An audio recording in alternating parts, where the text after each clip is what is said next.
Football Showcase as Thomas Jefferson and Belle Vernon showdown on the beach. But on this beach, there are no vacations, there are no days off, and they better bring their A game tonight on the Showcase. Football, as much as it's played on the field, is also played in the mind. A game where strategy reigns supreme. The art of making your move while still trying to predict the next move from your opponent. The game is a strategic masterpiece where every player, a vital piece on the board, and each move, carefully calculated, can hold the outcome in balance. Tonight, Grand Masters collide. The Thomas Jefferson Jaguars, led by one of the all-time great minds, seeking an unprecedented 10th crown. The Belle Vernon Leopards, led by a 5-star that seems to have all the right moves, surrounded by extraordinary pieces, poised for a repeat performance. The board is set. Who will be the one to say checkmate? It's your move.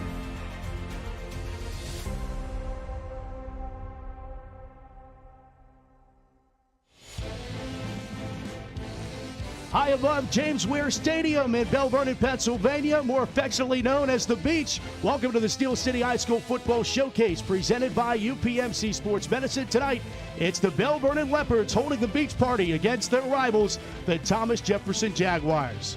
Hi, everybody. Welcome inside the broadcast booth. I am Matt Fargo, and I told you back in week 0, Johnny Patrician was still chasing his professional football dreams, and I'm happy to report he signed a deal with the Canadian Football League, wishing JP all the best. But that means we got to bring in somebody else, and this man needs no introduction. It is Josh Taylor, KDKA's own, and of course you see him on and listen to him on 93.7 The Fan. JP, you got a great one. BV and TJ, it's going to be a fun one tonight. Looking forward to this one, and when your old buddy calls, you answer the call. Grateful for the call, excited to say yes, happy to be here. This is going to be a great game. Should be, for sure, as these two teams outside of the classification, of course, this used to be a conference battle for so many years in the Big Seven, but the defending state champions in 3A, the Belle Vernon Leopards, against the number 2 ranked team this year in 4A, Thomas Jefferson. Josh, it's going to be a good one. You feel bad because both of these teams enter this game undefeated. It's a shame that one of them has to lose, but if you're going to go down against one of the best. All right, let's take a look at our players to watch. We'll start with Thomas Jefferson. We're looking at Elias Lippincott. Elias Lippincott, that's a big guy running the ball for this team, and he has been super efficient for them. 8 touchdowns already this season. He leads the team in scoring. And on the other side of the coin, oh, man, it's going to be tough to pick. Belle Vernon, who are you looking at? I think it's going to be Quentin Martin. I think that's the guy you got to go with here. As far as resume, as far as athleticism, as far as recruitment in this region, Quentin Martin is the guy. The kids like to say Quentin Martin is him, and he's the guy we're going to see featured for Belle Vernon in this game. It's going to be fun to watch Quentin Martin, of course, taking off for Penn State after this year. Now it's time for the keys to the game, brought to you by Nick Chevrolet. Before you buy, give Nick a try. JT, how you going to win tonight? We'll start with TJ. Well, TJ is real simple. Stop the show. Be the show stoppers. Can you manage to limit Quentin Martin? We know his impact that he can have on offense, but he can make some plays on defense too. But if you can limit him, maybe you have a chance to try to stay close in this one because you know he can break a game in an instant. On Belle Vernon side, well, be more than Martin. Can you have other guys around him make some plays, maybe take some of the focus off him because we know Thomas Jefferson's probably going to key in on him. If he can get some help, maybe Belle Vernon won't have to rely on just one man.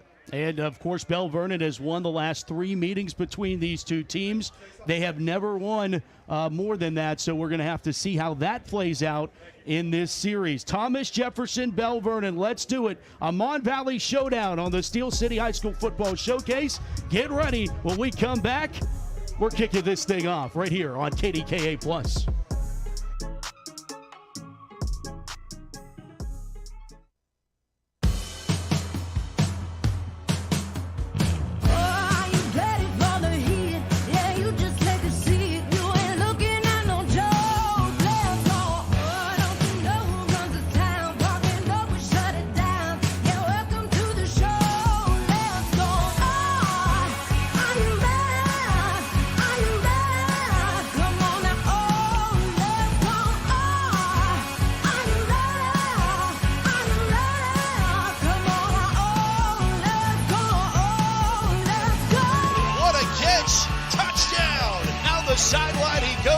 Nobody's going to catch him. What a play. Oh, wow.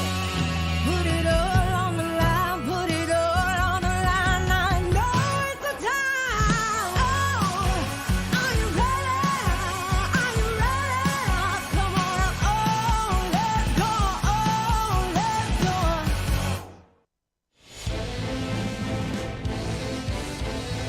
It's James Ware Stadium, and it is week 4 across the WPIL. TJ and Belle Vernon as we gear up for kickoff. Let's go down to the third member of our crew. It is Russell Macias. Russell.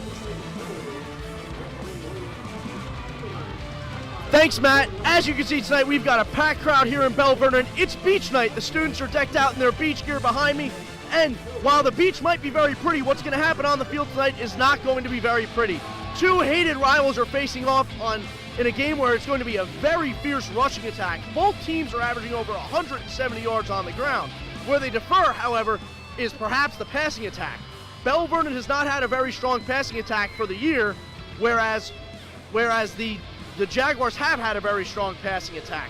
They're averaging over 200 yards in the air. And head coach Bill Chirpak for the Jaguars feels they're going to be able to pass the ball well, especially over the smaller linebackers of the Leopards. The Leopards coach, however, Matt Humbert, expressed a quiet confidence about their balance of their offense behind the superstar Quentin Martin. He feels they will be able to run the ball well, and defensively, he's not afraid. He thinks he'll be able to stop the run, and he thinks their speedy linebackers matter more than the girth of them. And I think that'll just about do it down here. We're about to send it back up to Matt. Thank you.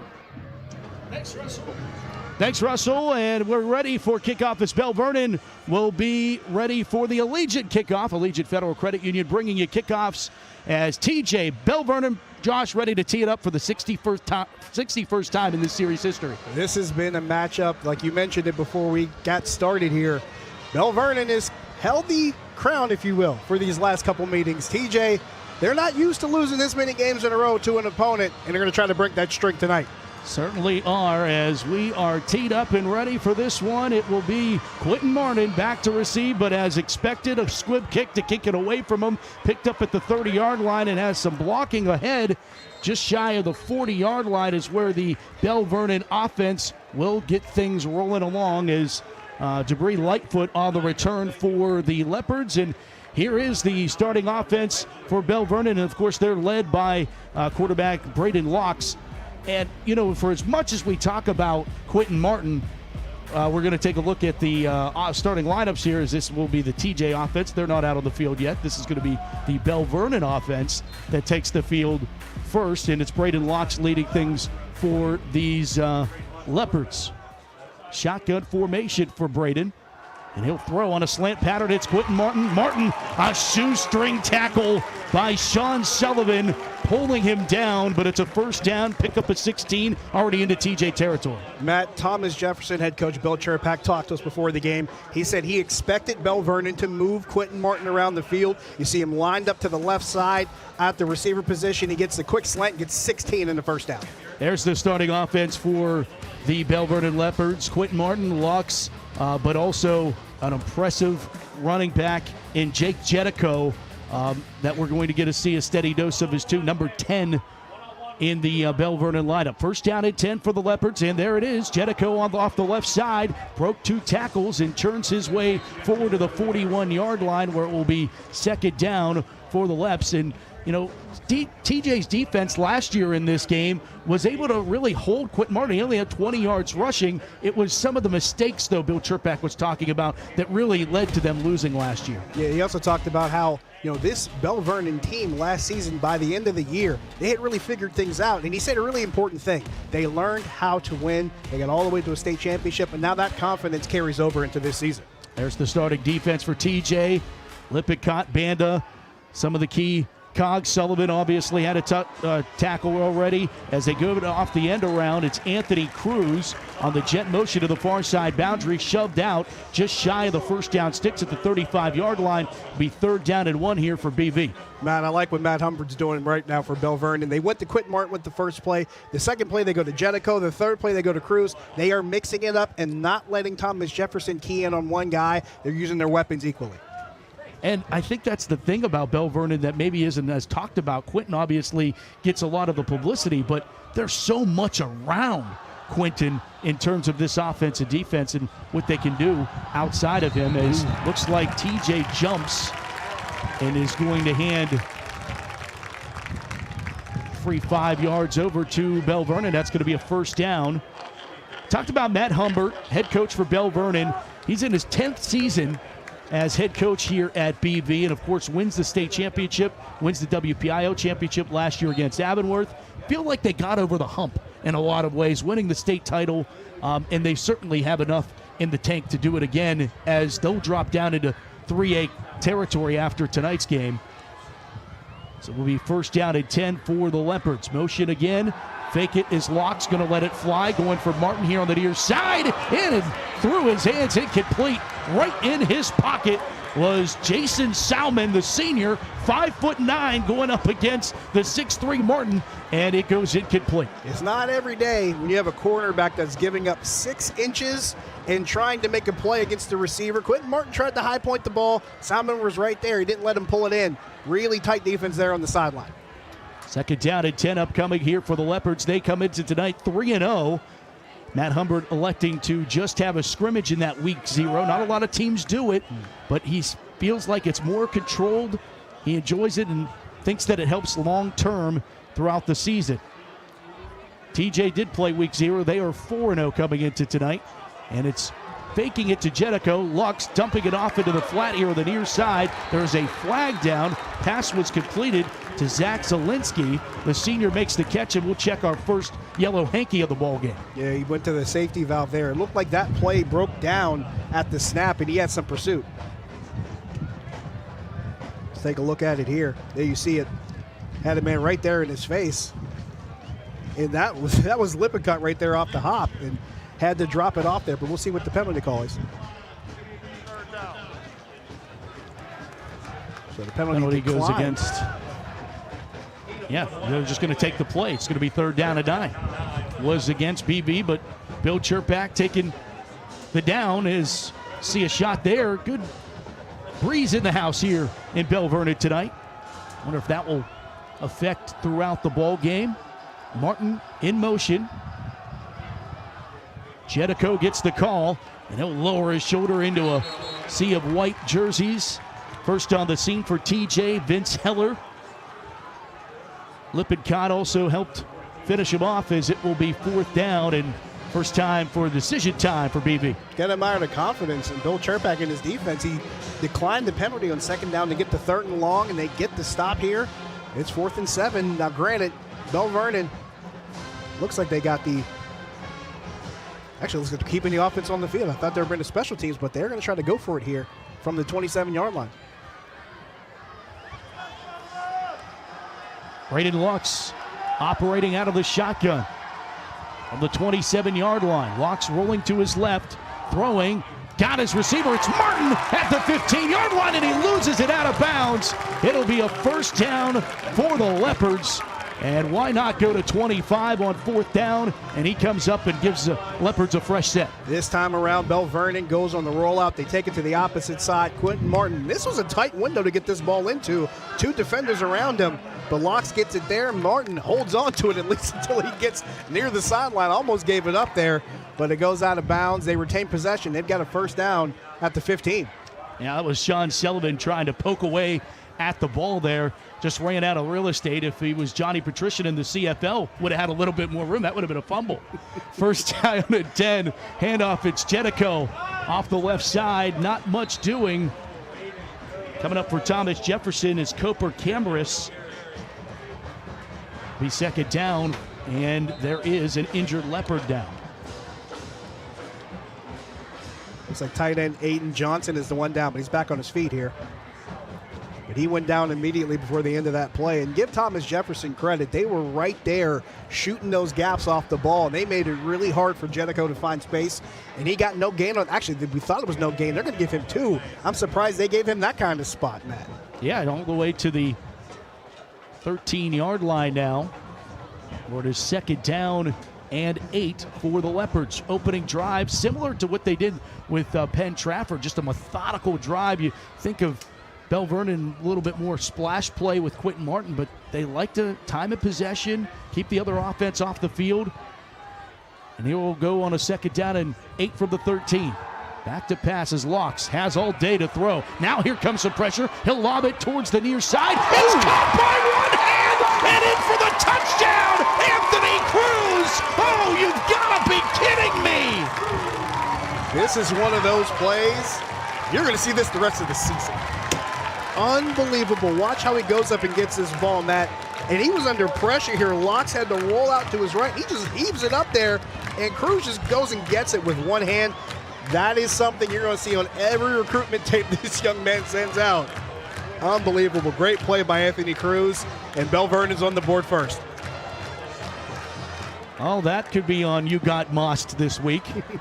My goodness. Extra point is no good.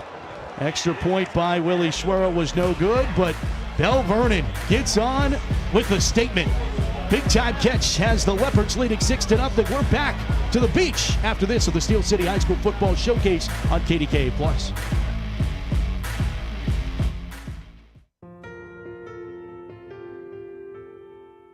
Most individuals, when they have an injury, they want to get back immediately, whether that is getting back to work or getting back to sport or getting to their next yoga workout.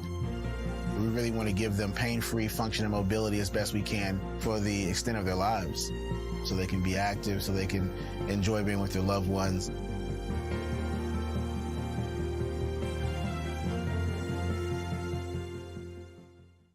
Around here in the fall, harvest moons, cool, crisp evenings, and on Friday nights, legends come alive in Pittsburgh. WPIAL High School Football.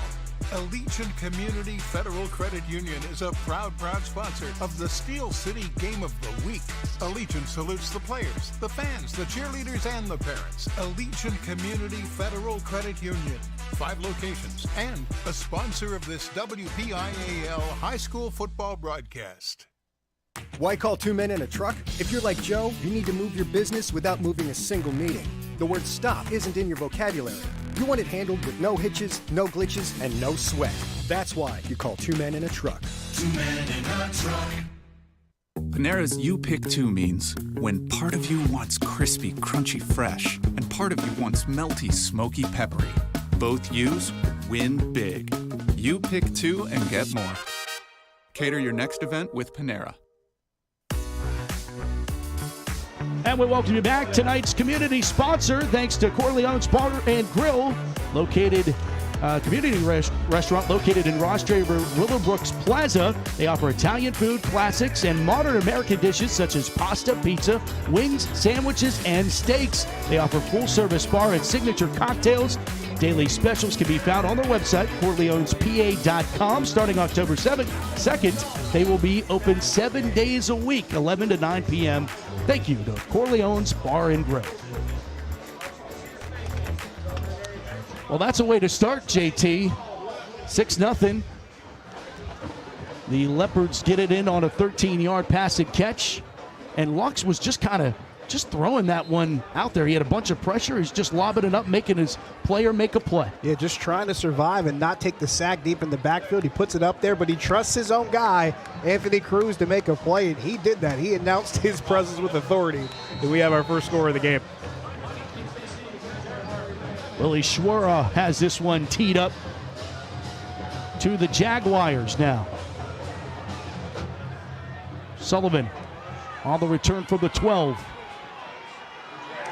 Across the 20-yard line and up to about the 22. We're talking about the series between BV and TJ. Here's a little history lesson, and we'll start with, for the kids at home, that's called a chalkboard. Those aren't in classrooms anymore. But beyond that, what's on the chalkboard also is interesting. TJ leads the all-time series 37-23. Belle Vernon won the first meeting back in 1965. Largest win margin, TJ won 14 in a row from 0-1 to 14. They had a couple good teams back then. Quite a few. Yeah. Met in the playoffs just 4 times, and it's even, two games apiece. And, of course, we mentioned how Belle Vernon has won the last 3 meetings coming into tonight. Yeah, Thomas Jefferson would love to try to buck that trend as they run it in between the tackles here on first down. Yeah, that was Lippincott getting the carry as we take a look at the Thomas Jefferson offense. Brody Evans gets the start, but as we've alluded to, we'll also see a combo of Costco as well coming in every 2 series. That was what the 2 of them agreed to, so we'll get a dose of Evans, and then we'll see some Luke Costco later in the ball game. So I'm interested to see how it works, especially back-to-back series. I kind of like that the 2 agreed to that just to get some momentum and keep the consistency a little bit. Yeah, if you see a player in rhythm, you don't want him to come off the field, especially if he has a good drive. You want to keep that momentum going, see what he can do the next time out. So you're not going literally back and forth. Now, granted, if you have 2 good drives, then you run into a different situation. False start penalty. False start penalty against Thomas Jefferson moves him back. Make it second down at 13. Not a situation you want to run into being behind the sticks. You want to stay on schedule. As Evans takes the snap, back to pass, throwing over the middle of the field and getting his receiver. It's Cameron Egerton on the reception. The 6'1 senior hauls in the passes. We'll take a look at the Belle Vernon starting defense. And a lot of the same familiar names. Of course, Belle Vernon, AAA school. A lot of guys go both ways. Jake Jetico, of course, Quentin Martin, but another guy in the linebacking core, Alonzo Wade. Keep an eye on him. And Dane Levi, another big returner on the defensive line. Braden Lux, brother of quarterback Brandon. Back to pass here to the near side. Throw on the near side. It is caught. Braden White on the reception for TJ. Got a little bit after the play here. But here's a great throw and catch for a first down. Way to pick up the sticks there. But after the play was over, we saw a Thomas Jefferson offensive lineman and the Belle Vernon defender having exchanged some words. There had to be separated. But good job by TJ to convert and move the sticks. Got my brothers mixed up. It's Jetico brothers, not the Lux brothers, by the way. First down at 10 for the 41-yard line. Lippincott the carry. And he'll carry forward to the 43-yard line, being pulled down by Dominic Galani, the junior. Got a flag after the play here, Matt. We just saw this the previous play. Player from Thomas Jefferson and Belle Vernon going back and forth. Looked like some words exchanged here. Unsportsmanlike conduct. Offense, number 11. That's 15 yards. Replay, first down.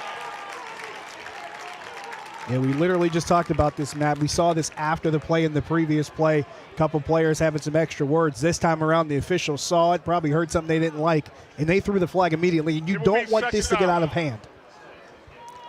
You don't want this to get out of hand this early in the game, so hopefully this stays curtailed and these 2 teams just play it out. Yeah, and it's just a debilitating penalty, too, if you're Bill Chirpak in this Thomas Jefferson offense trying to respond here. Now you're well behind the sticks. Back inside your own 30-yard line. You need the Belle Vernon 49 for a first down. And you already overcame 1 penalty to convert a third down. Now you got to try to do it again. Back to pass. Evans dumping it off. It's Lippincott trying to get out in space, but a nice open field tackle. Nicholas Angelo trips him up.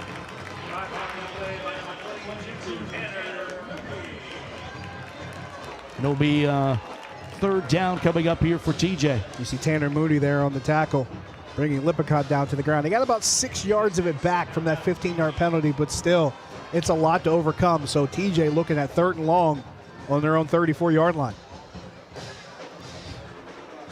5:20 to play in our opening quarter. Steel City High School Football Showcase Week 4. TJ Belle Vernon with Josh Taylor and Matt Fargo.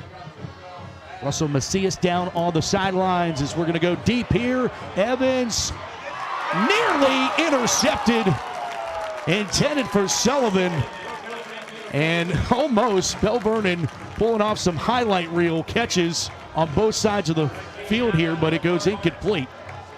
Just when you thought the show was getting started, Belle Vernon tried to get it again here, and I think that was Adam LaCarte who tried to get his hands on it and just couldn't hang on to it when he got it down to the turf. But all the same, He didn't get the interception, but they did get the stop, and Thomas Jefferson forced a punt on 4th and long.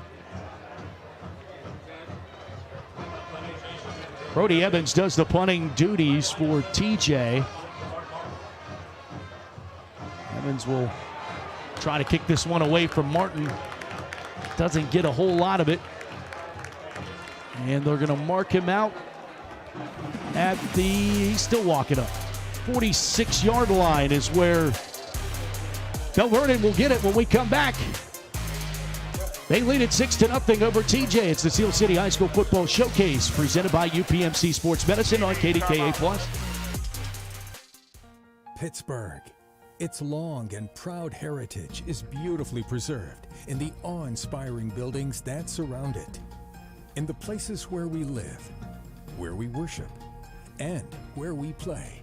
One company has been awarded the challenge of restoring all that great heritage for nearly 75 years.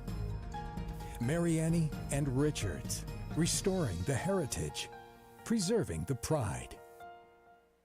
This awesome gift is from my grandma. I use free pay policy from GBA Life. What does it do? It accumulates cash value, helps protect my future insurability, and it may even earn dividends. What's so great about that? My policy will grow with me. Plus, I get access to the GBA Life Youth Leaders Program, scholarships, and more. Oh. You might be interested in a GBA Life annuity. You're probably thinking about retiring soon, right, Mrs. Jones? Fall is in the air at Pittsburgh's premier outdoor shopping, dining, and play destination, the Waterfront. Find fall weather gear at retailers like Old Navy, DSW, and Rally House. Dine at family-friendly restaurants like Primanti Brothers, Shorty's Tap and Taco, and more. Experience indoor playtime at Dave & Buster's, Urban Air, and more. Speaking of play, the Waterfront is a proud sponsor of this Steel City High School football broadcast and happy to support WPIAL football across our region. Visit us at waterfrontpgh.com for more information. Beautiful night here. Postcard perfect night here in Belle Vernon. 68 degrees. It is starting to feel like fall, starting to feel like football, JT. You got the September sky. Beautiful, beautiful sunset. Got that little chill of a breeze. It's starting to feel like football season, Matt. Love it. Sure is. First down and 10. We back to play with Belle Vernon's offense, and it's Lux just plowing forward. How about Braden Lux?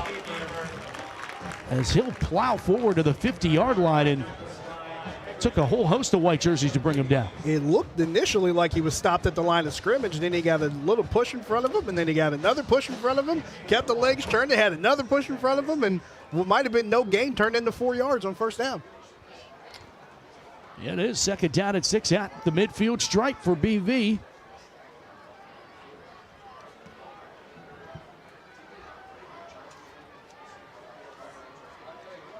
They'll go back to pass this time.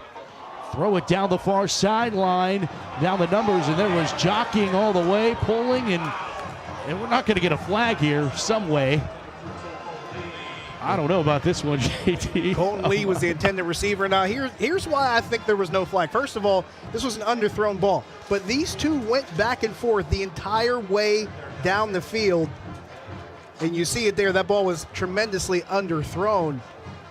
And that was, I think it was Samuel Wessel on the other side for TJ. Trying to figure out who that was. I couldn't really see it.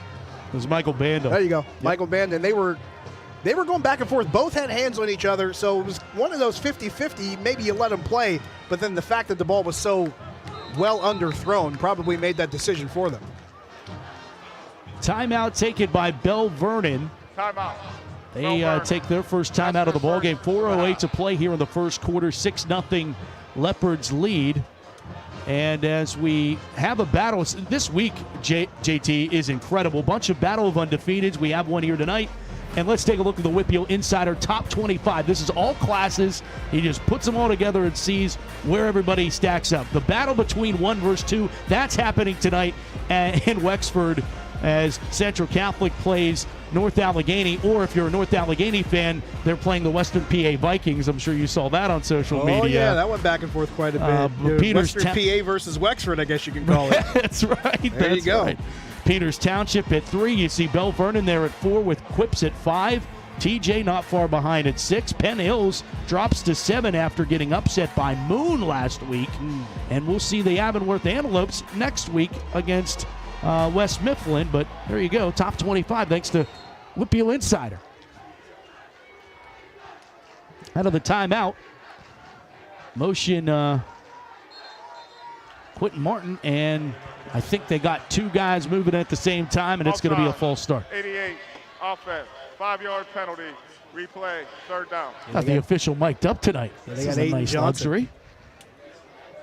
They got Aiden Johnson there moving at the same time. They had pinched Quentin Martin back into the backfield. He was lined up wide and came back, and him and Johnson were moving at the same time. That's where the flag came from. So it moves it back to a third down and now 11 at the 45-yard line. Boy, if you're Matt Humbert, you're pulling your hair out. You just called a timeout and you get a false start penalty. It puts you right where you didn't want to be coming out of that timeout. Locks from the gun. Back to pass. Here's some pressure rolling here as he's chased from behind. He's going to take off and run with it and gets escorted out of bounds. Pushing him out, Justin Schmidt, the junior. And it will be 4th down here for the Leopards. And he was eyeing Quentin Martin, but well covered. Yeah, he thought about it, but he didn't want to throw that ball late over the middle. He decided to tuck and run with it, got himself out of trouble, avoided the big mistake. It's one of those things where you live to fight another day. You don't have to try to make a big mistake and give the other team good field position. Trust your special teams to pin them deep. So Schwera and the punt unit is out for Belle Vernon. 4th down, 7. And nearly blocked. A diving attempt by Vincent Heller as this one's rolling around. Picked up a nice stiff arm there from Jason Salmon on the return. And now here to the near side boundary gets shoved out. As coming up to lay the lick there, Colton Lee for Belle Vernon.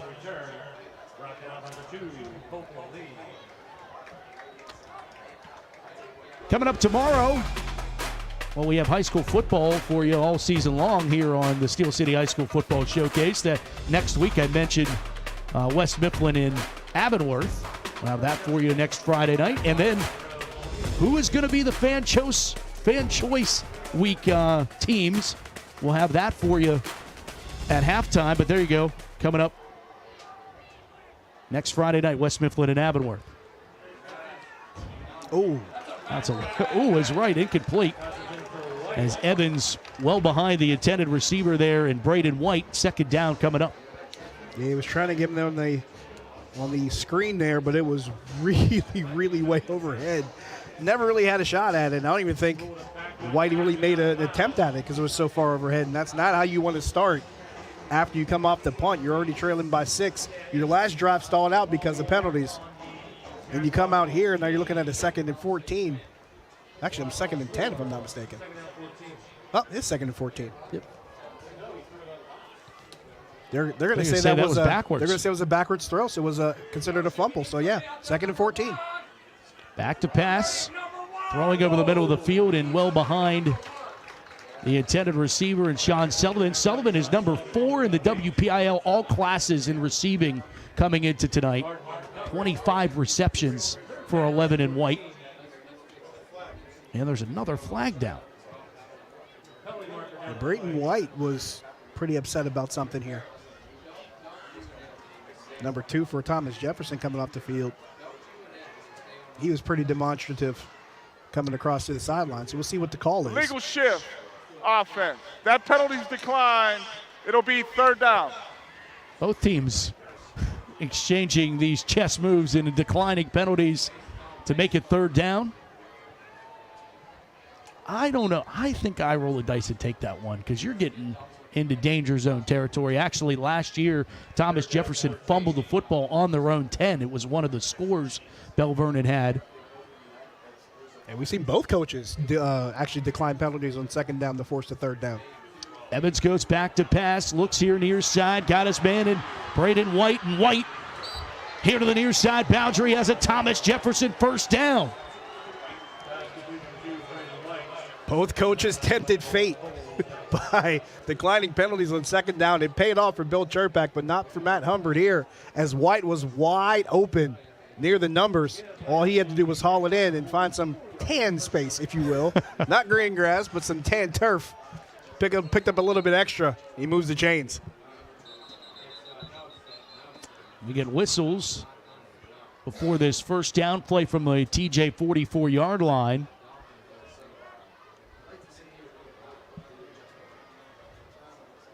TJ's moving backwards. Please reset the game clock to 3:29. 3:29. Since he asked nicely, I guess we'll do that. If you're Thomas Jefferson, this has to feel like new life for you. Your last drive stalled out because of penalties. Penalties gave you a pretty tough position to come back from after a negative play on first down. You had a penalty that wasn't called, but you had a 3rd and long. You convert it. Now you got new life. Make it count. They go back to the ground game, and it's Banda getting the call this time, and Banda's banging around. Michael Banda! Oh, wow! 9 yards.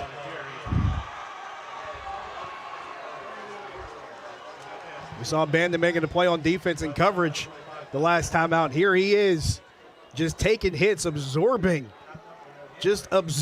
contact left and right. Even took one from Quentin Martin, just shrugged off the shoulder.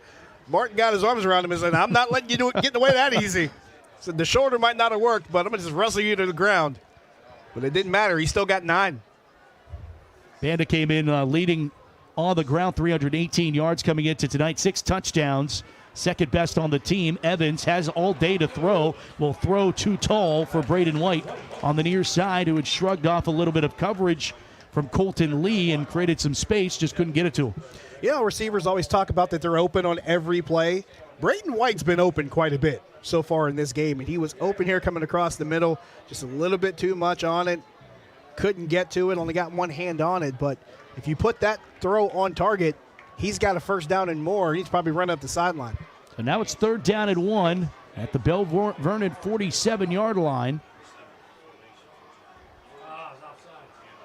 And it's Banda getting the call and having the first down as he's inside the 45 to the 44-yard line. Fresh set of downs for TJ.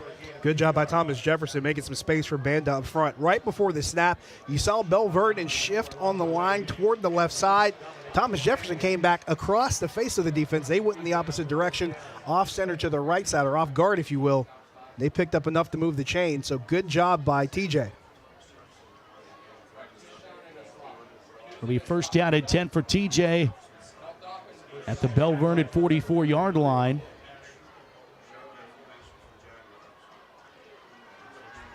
Active pass, Evans going to let it fly down the near numbers and overshot White again, and there was eventually double coverage there provided by Belle Vernon, is coming in to potentially have a shot at that was Lacarte, and another big-time play defensively. Yeah, Lacarte was over the top, and White didn't have as much separation that time around. I just made the comment a few moments ago that Braden White had been open quite a bit so far. I guess Belle Vernon noticed that too, because he was covered pretty tight along the sidelines. You had Lacarte up top, and honestly, it's probably better that that throw had a little bit extra on it, because maybe Lacarte brings it the other way.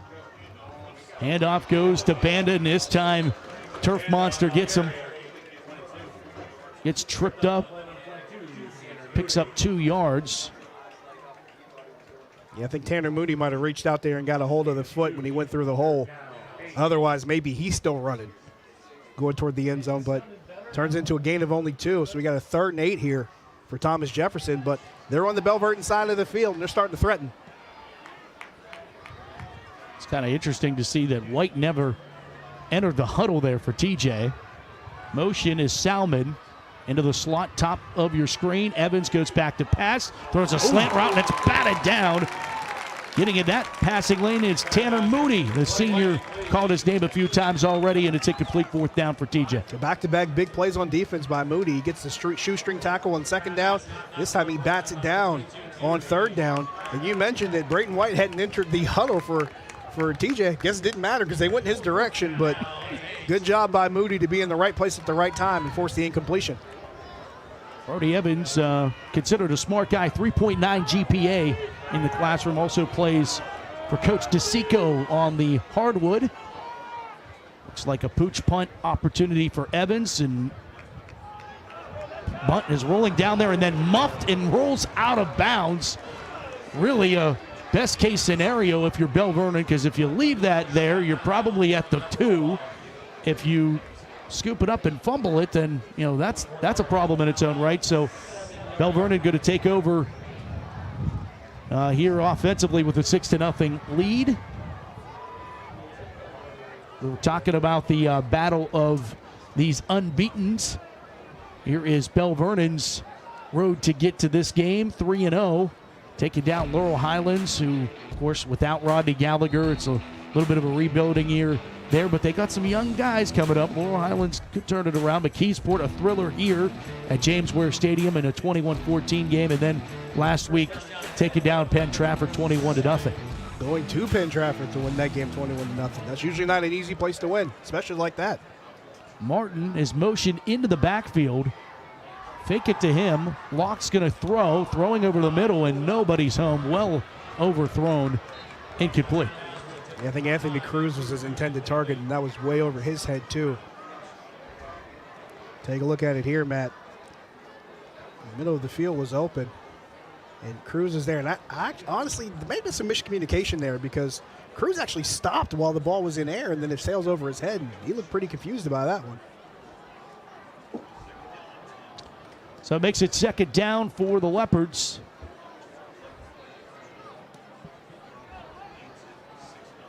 Locks breaks the huddle, and Quinton lining up on the near side of the screen. Give it off to the left side instead, and breaking a few tackles is Doppelauer, and he's down the far sideline with nobody to beat. There he goes. It's a house call for Belle Vernon. Cole Doppelauer goes 93 yards for the Leopard touchdown. And Matt, this one, it took one move. Watch it here. Got a block, sidestepped one man, got through the hole, and he turned it on. Once he broke through, there was no one near him. I think the nearest body was probably somewhere in Rostraver. He was gone, Matt. 93 to the house.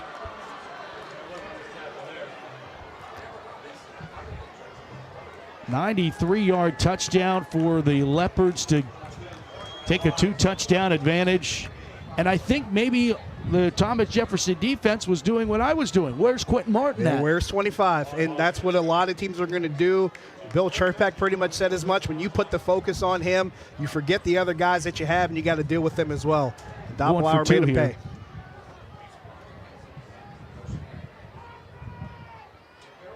Keeping his locks, and he broke one, will not find his way to the goal line. So it will be 12-0. Belle Vernon has the lead over Thomas Jefferson, and we're going back to the touchdown. Boy, demoralizing if you're TJ's defense to pin him back and then they hit the big play. Yeah, it looked like they had this one actually wrapped up, and he went through 3 tacklers. I think 2 of them ran into each other, and once he got by, like I mentioned, there was no one near him. Doppelauer just races 5'9", 155, but man, what he lacks in size, he makes up for in speed, and he got out of there in a hurry. It's a huge run. Gives Belle Vernon the 12-0 lead. Let's thank our Steel City High School Football Showcase sponsors: UPMC Sports Medicine, Allegiant Federal Credit Union, GBU Life, 2 Men in a Truck, Koza Law Group, Special Olympics Pennsylvania, Leeway Enterprises, Ready, LaRoche University, Mariani and Richards Incorporated, Washington and Jefferson College, The Waterfront, Panera Bread, and Allegheny College. Thank you for supporting our broadcast of high school football, bringing it to viewers from all across Western Pennsylvania and, of course, internationally on KDKA.com.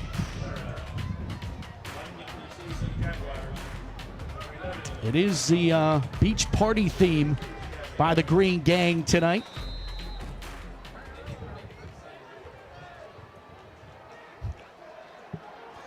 Gotta love the student sections getting involved with them, Matt. That's always one of the more fun parts on Friday nights here.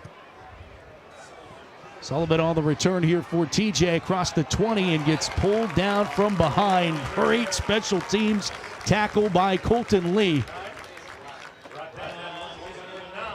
The third of the game that goes underappreciated, JT. Great special teams tackle, especially when you have dangerous return men, which both teams tonight do. And Belle Vernon's been pretty disciplined on the kick team. They've been staying in their lanes. DeAubrey Lightfoot was another example of that. He came straight through. No one touched him on his path to the ball carrier, and he makes the tackle.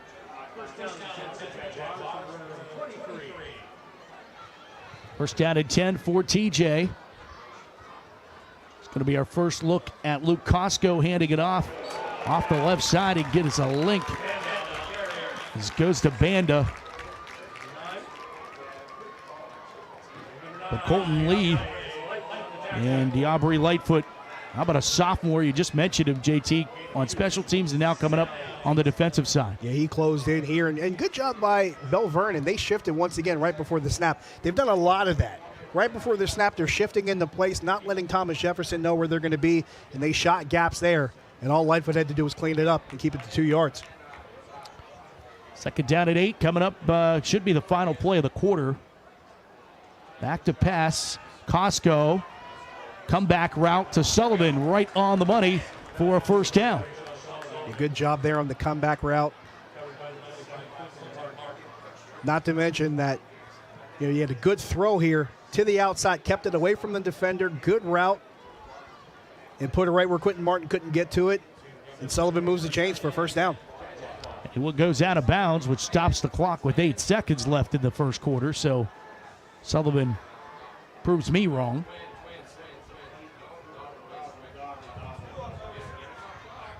Costco, a junior, 6'4". Going to dump it off into the flat, or at least attempt to, and that goes. They're going to say that was behind again. It's the second time that's happened, Matt. The first time it cost them 4 yards. I think this time it's going to cost them, 8? Yep. That's 9 maybe, or looking like the 29. Jeez, man. And it's the same thing. It's just an inaccurate throw. I don't even think the receiver was ready for the ball yet. And that was Salmon, who's the intended receiver on that. And Thomas Jefferson, some really bad mistakes. And they're hurting themselves, man, because they've been able to make some plays and earn some first downs, but then the negative plays are just washing them away. Right.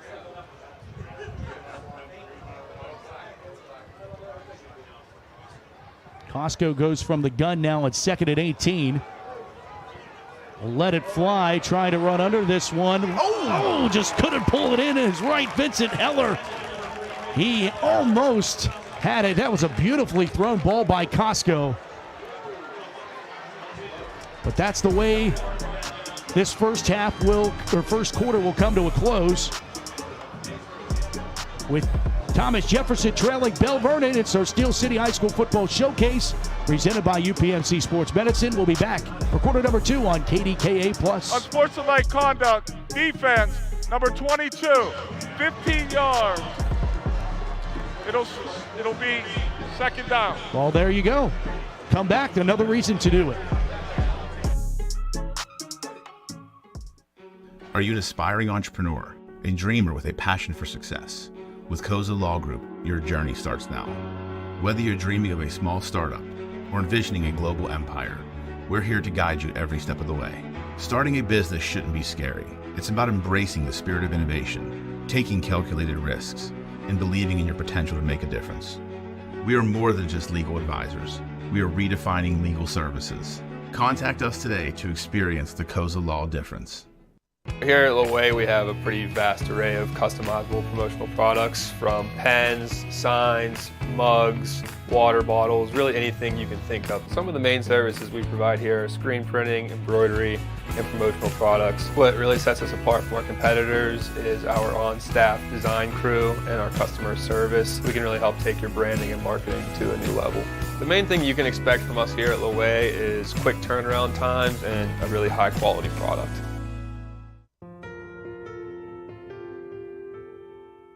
Most individuals, when they have an injury, they want to get back immediately, whether that is getting back to work or getting back to sport or getting to their next yoga workout. We really want to give them pain-free function and mobility as best we can for the extent of their lives, so they can be active, so they can enjoy being with their loved ones.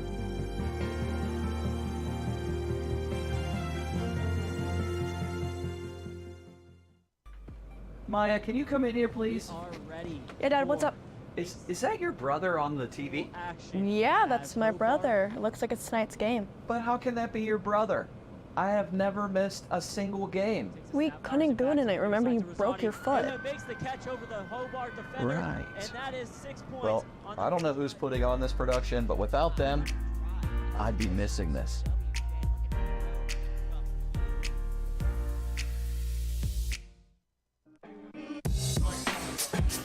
James Weir Stadium here in Belle Vernon.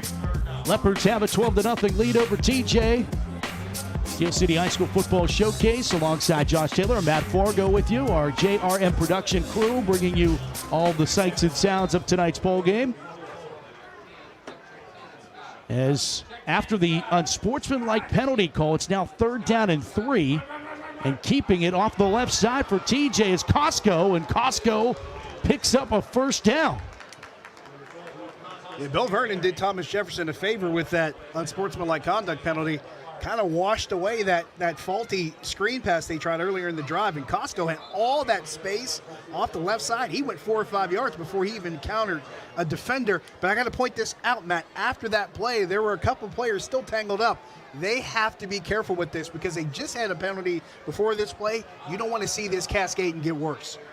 1st down and 10 from BV territory at the 49. It's Banda, another carry, and boy, is he running downhill tonight as he gets to the 45-yard line. Kalani on the tackle for BV. Yeah, good job there off that right side, Banda getting some space. And Belle Vernon, those defenders are coming in hot. They're trying to get low and trying to take his legs out because they've already tried to hit Banda up top and it wasn't working. So they got to try to take his legs from underneath him, and they held him to 4 that time. 2nd and 6 from the 45. From the eye for Costco. Play action. Costco didn't like what he saw, then he'll just dump it away here on the near sideline. They were trying to free up Sean Sullivan, and Belle Vernon was all over it, double covered, including Quentin Martin right in his pocket. Yeah, Martin had him blanketed the whole way down the sideline, and I think Costco noticed that, and he had to just dump it off because he had a couple of Belle Vernon defenders in his face. Just avoid the distraction, avoid the disaster, I should say. Now you got a 3rd and manageable still. Smart play there by Costco.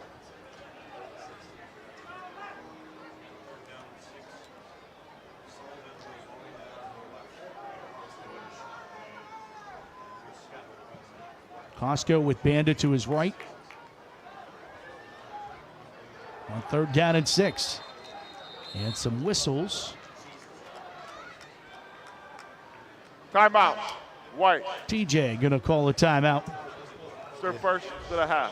Bill Chirpak. Our thoughts and prayers with Coach Chirpak as his father passed away on Tuesday. Regis Chirpak, of course, well beyond the game. A really big tip of the cap to Belle Vernon for including him in the moment of silence earlier today before the kickoff of this ball game. But one of the toughest things we all have to do is say goodbye to parents, and thoughts and prayers with the Chirpak family. It's one of those things you dread going through, and I've been through that myself. Lost my father coming up on, actually it has been 10 years since then, and whether you're a younger man or an older man, it's still something that has a deep resonating impact with you, because as a young man growing up and as you get older, it's first time out of the half for Thomas Jefferson, but growing up, as you get older, you look at your parents like your North Star. And if you're a young man, that's exactly what you expect your father to be. That's the anchor. That's the person that you look to for guidance, that you look to for counsel. So when you lose that, it creates that big of a loss. And definitely our thoughts and prayers with head coach Bill Chirpak and his family. No question about it. And a heavy heart, I have to imagine, coming back out here. Big rivalry game. A lot of emotions. He was all business when we talked to him. 3rd down and 6 out of the timeout. Have to imagine he was the same there. It's Costco back to pass, throwing over the middle, too tall. On the slant route, Braden White was in the vicinity. I think receivers might have got crisscrossed here. They were pretty close to each other, JT. Like a like a slant and out combo here. He had his tight end, Egerton, a little bit too much on it. Neither receiver were really near it to get hands on it. Egerton, I think, only got one arm. He got tangled up there. I thought he might have gotten the flag there, but I guess they figured he pushed off. So, but surprised we didn't see a flag there on the hold on Egerton. Evans is going back to punt. So he comes back in to boot this one away and then sails out of bounds. 24-yard line is where Belle Vernon will take over as Thomas Jefferson's undefeated road so far this season. A 42-7 win over Franklin Regional. Took down Baldwin 49-3. I know a lot of people on our crew don't appreciate that. West Mifflin, a close game with the Titans, which Bill Chirpek was very high on West Mifflin. Said their offensive line play is fantastic. We'll see them next week against Avonworth. And then last week, a 41-14 win over Latrobe. Matt, as our friend Handy Mears would tell you, it's Latrobe. Latrobe, yes. Got to get it right. Thank you.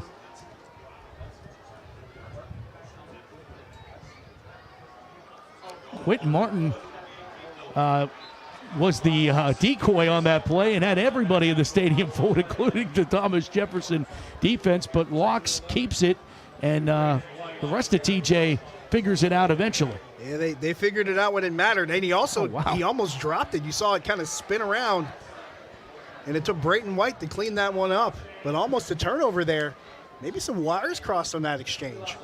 Yeah, it seemed like Locks almost wanted to give it to Martin, and Martin didn't want any part of it. Martin to the left of Locks. Back to pass. Locks throwing, got his man, but it just overthrew him incomplete. Colton Lee would have been in the end zone had he caught this football. And he paid the price after that throw. Elias Lippincott just flattened Locks. You see it here, and then you just see him move out of the screen. Lippincott got a shot on Locks, and he overthrew his man, and he had Colton Lee open, but he had to get rid of that ball in a hurry because he knew 42 was bearing down on him. A nice job by the Thomas Jefferson front there to get a little bit of pressure on Locks. Makes it 3rd down and 12. The 21-yard line. Back to pass. Locks throwing. They go right back to it and in and out of the hands this time. Colton Lee can't make the catch. And he had him that time. He had him open. He had time to get it to him. He delivered it, and Lee just couldn't hold on, and it's a rough way to see a drive come to an end. You see the protection, had plenty of time to get rid of it. Matter of fact, he still took a hit after that one, but he got the ball away when he needed to. Lee just couldn't hang on to it. Yeah, back-to-back, wide open. That's something from a Thomas Jefferson defensive alignment got to get fixed because they're not going to miss that again. This one's not a great punt, but it's going to take a great bounce. Inside the 40 for Schwera. Down at the 37-yard line. Thomas Jefferson going to try to get things clicking on offense. They get a stop. We'll come back. 12-0. Belle Vernon leads TJ on the Showcase presented by UPMC Sports Medicine on KDKA+. When you step through that door or shake their hands, will you be prepared? When you stand up for a client or walk into that meeting, will you be ready to prove to them that you deserve to be there? When you come to Washington and Jefferson, you will be.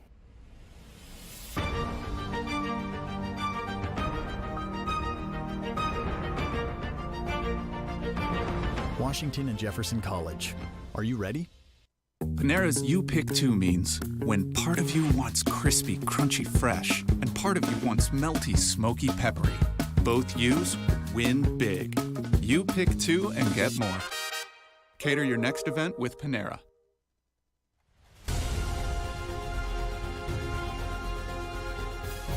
Looking to escape a dead-end job? We can help. Apply at 2 Men in a Truck today for a good job that can become a great career.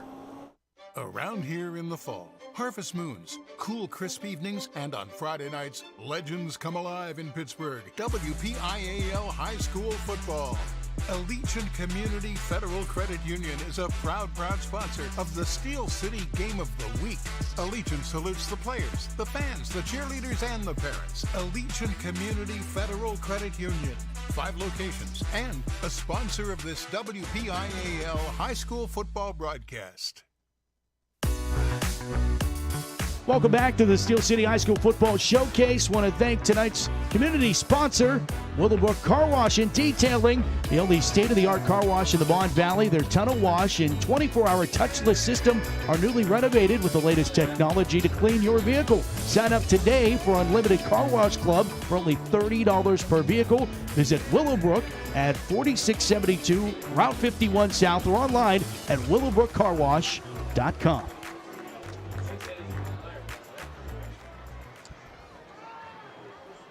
Thomas Jefferson offense back to work. It's the second series for Luke Costco. High formation. Play action. Costco looking, throwing, and the toe-tapping gem on the near side boundary hauled in by Colton Lee, or I beg your pardon, Braden White. White is about a yard shy of the first down, sticks a pick up a 9. This ball was as close to the sideline as you can get while being able to reach it. And White somehow, look at the grab, gets the foot down. He got both feet down, secured it, got the arm down. How about the guys in the truck here? Excellent job on the catch. Excellent job on the replay. That was 5-star quality all around. First down, and it's Lippincott carrying forward, and man, it is like tackling a fridge when Lippincott gets the football. And it didn't help that he had some space there. Good job again. Thomas Jefferson, their offensive line has been doing pretty good firing up the ball. You see that hole just open right up there for Lippincott. All he had to do was drop a gear and get through, but those are some big tires to bring down, so to speak. That's a truck that got into at least second gear before they got him down to the turf. Second down, 1. Lippincott again, and he has another first down, and you kind of see why he has 8 touchdowns on the season. Doesn't have a ton of yards. He was second on the team in rushing with 240, but he has 8 touchdowns coming into tonight. Yeah, a guy like that has that kind of size and even just the slightest bit of agility, if he can run the ball with that kind of balance that he has, he's going to be a threat in short yardage. He's going to be a threat in the red zone, and it does not help Belle Vernon that his line is giving him some space and a few cracks to run through. Another carry for 42. That time he looked like he was at the goal line trying to punch it. He just jumped. He just kind of launched himself over, man. He was like, I'm good. I'll just get as much as I can. Got 2 yards on that play. I guess he figured just, don't get stuck in the backfield and don't go for the no gain. So barrels over top and gets 2.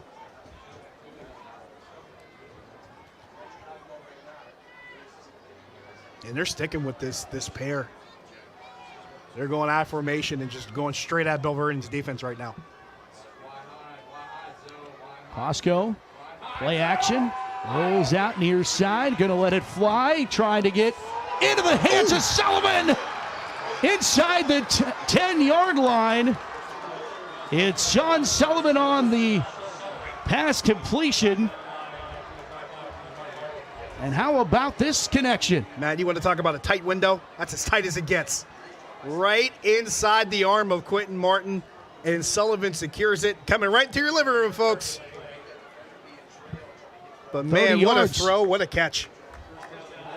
On the pass-in catch, Sean Sullivan talked about how he was 4th in the WPIL in receiving. Gets a breather. And it's Lippincott. No, they actually... Yeah, they gave it to the fullback. Gave it off first back through the hole. It was Matthew Martinez. Yeah, the junior fullback, he's been doing, as Mike Tomlin would call it, he's been doing yeoman's work all night, trying to clear bodies and space for the guy behind him. That time, he was first man through, and they gave him to him on the dive play. Got a yard. Looks like 2nd and goal from the 9 here, Matt.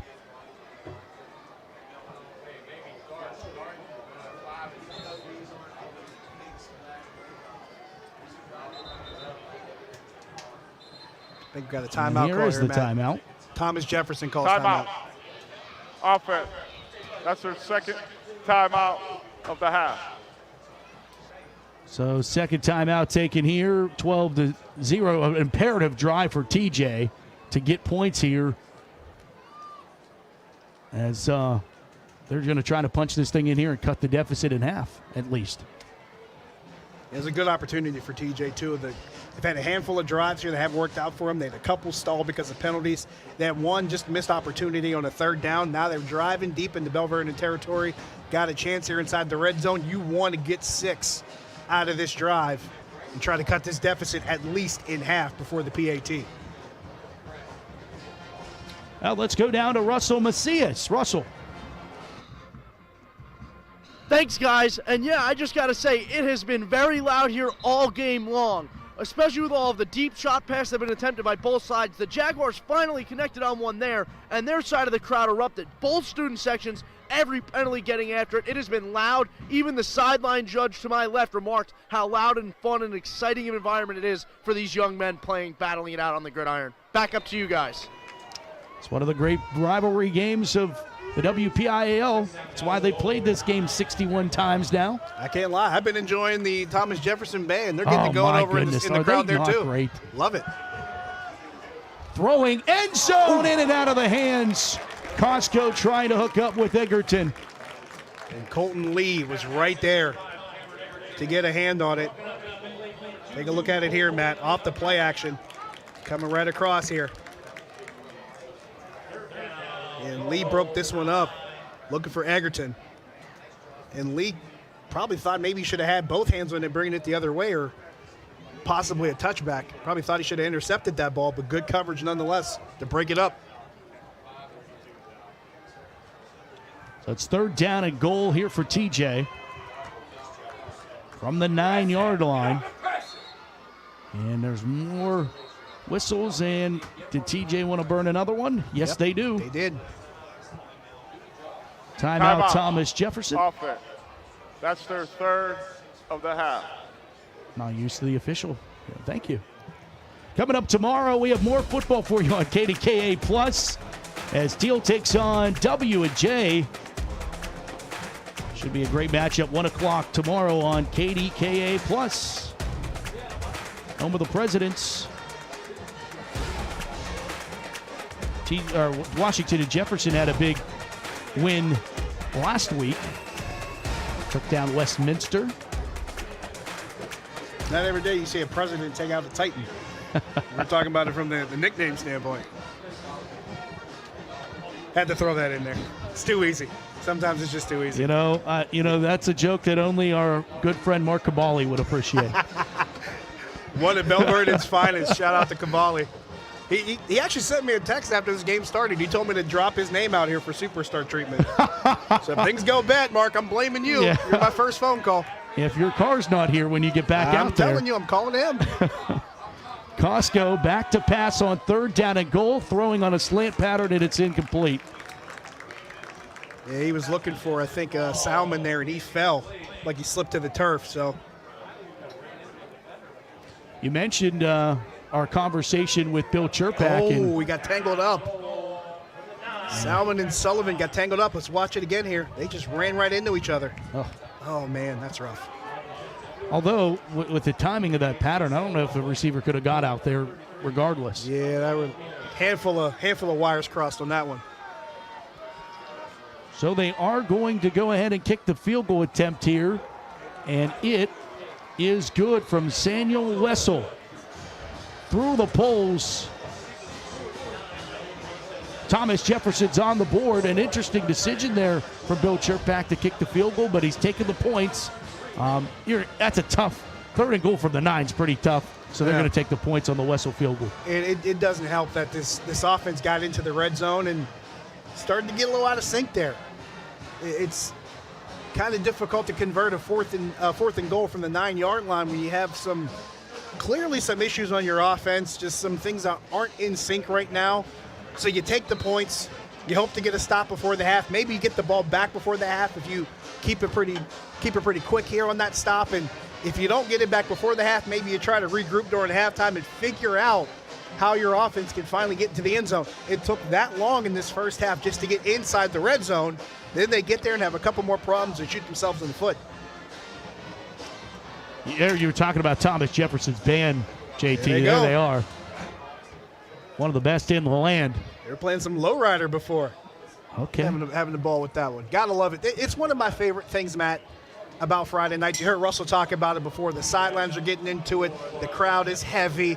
Everybody's enjoying it. The student sections, the band. But that's one of the great things about high school football. The entire community gets involved. You got the marching bands. You got the cheerleaders. Everybody's lending their part to make it such a great night.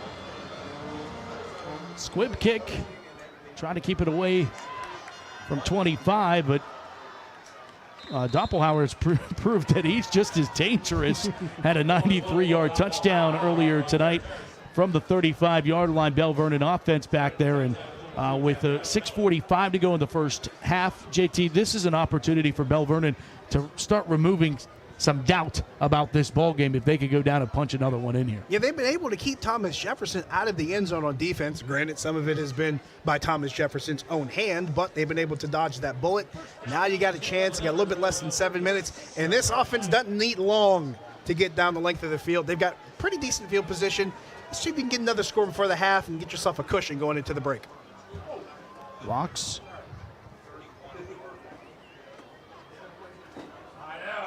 Motion from both sides of the formation here, and there is Quentin Martin.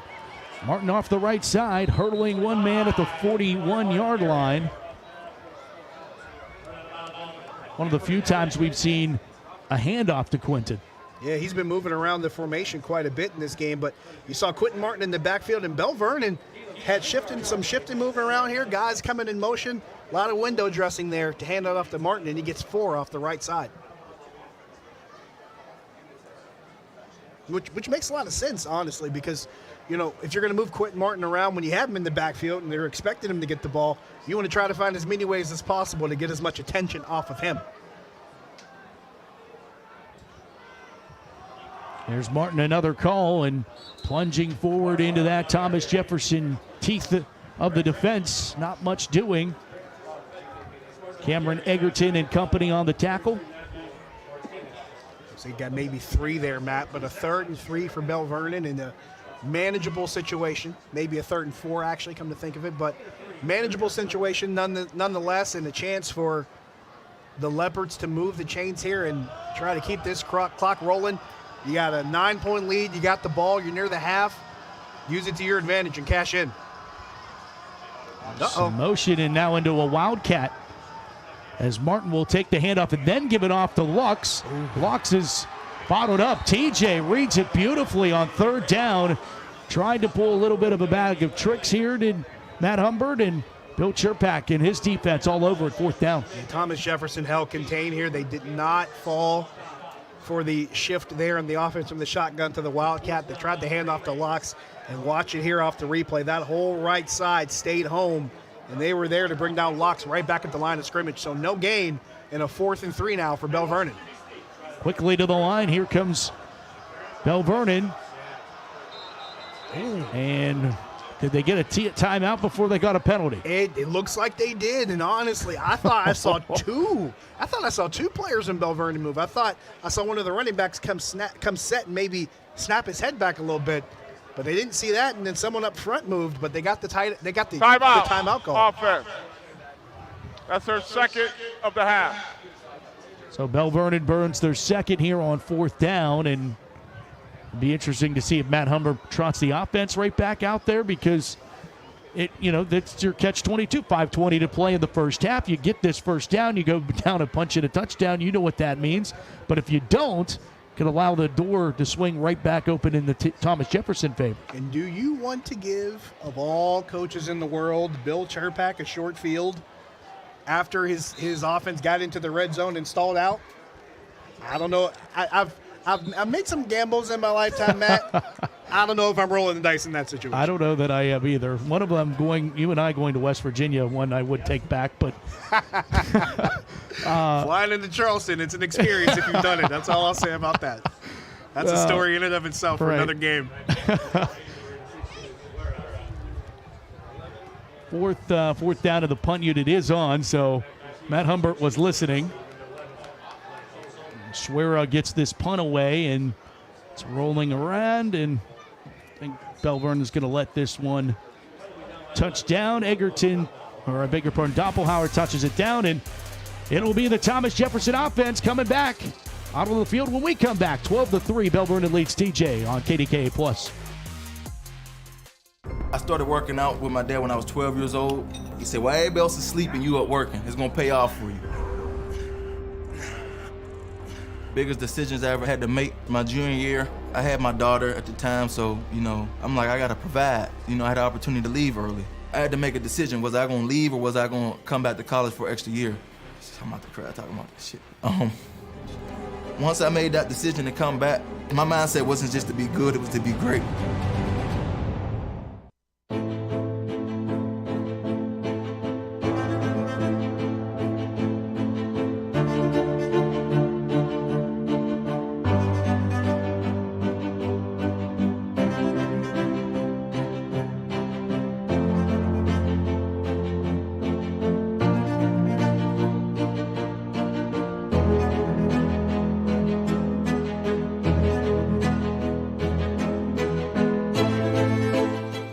My name is Loretta, and this is Special Olympics Pennsylvania. Special Olympics Pennsylvania is competition. Special Olympics Pennsylvania is leadership. Special Olympics Pennsylvania is life-changing. Special Olympics Pennsylvania is unified. Special Olympics Pennsylvania is inclusion.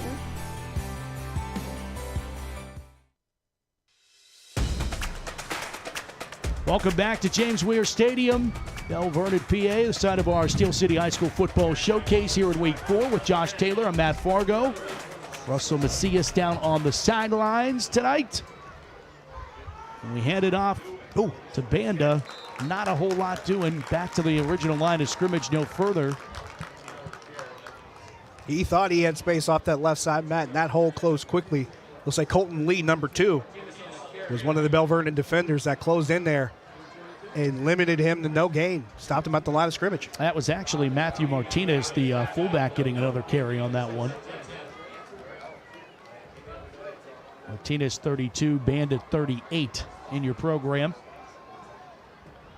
4:35 to go here in the first half.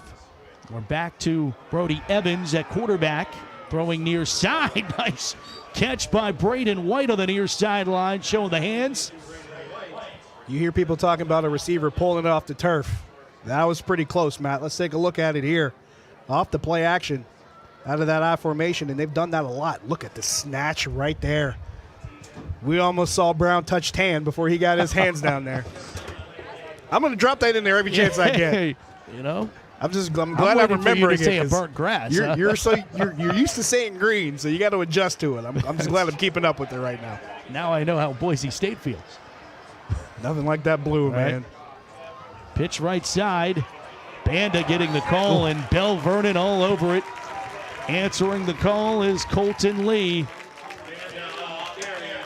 That's his second time they're cleaning up a play. The first time they tried to run off the left side, didn't work. This time they tried off the right side, it also didn't work. And they stop him short of the sticks here. 4th and 1, Matt. Thomas Jefferson's got to figure out what they're going to do here. 4 minutes and counting. Do you roll the dice, or do you punt it away? They don't have any timeouts left, so they can't talk this over at length. 4th and 1. They look like they're going to go for it, but they've done the pooch punt before. Back to pass. Throwing. No, he's going to roll. Now he'll throw. Back shoulder. Incomplete. And there's a flag. Alonzo Wade was in coverage. And I think the case you make, if you're the official, the receiver tried to go back and make a play, and Wade had hands on him. And if it's down to that interpretation, defense. number 4. 15-yard penalty from the previous spot. That'll be a first down. And if it's down to that interpretation, Matt, they're going to call it every time. Not as easy to see from that angle. But Wade had a hand on him, and he tried to reach back for the ball. And whether he really had him locked up or not, Matt, they're going to throw that flag. It's kind of interesting. We were talking about the atmosphere and everything. Thomas Jefferson's on what normally would be the home side of the field, so they're with all the Belle Vernon fans, and Belle Vernon is on what normally is the visitor side with all the TJ fans. Here's Evans throwing near side, right in stride, has his receiver Salmon, and he's pushed out inside the 10-yard line. This was a great throw coming out of the snap here, but give Salmon credit. Not only did he beat his man, he got ahead of the corner, and this is what you call stacking the route. Watch it here, Matt. Nice throw here, but Salmon had a step. He got right inside the corner. They call that stacking the route. All he had to do was reach up and grab it. Big throw, big catch, and TJ's back in the red zone. 45 yards on the pass and catch.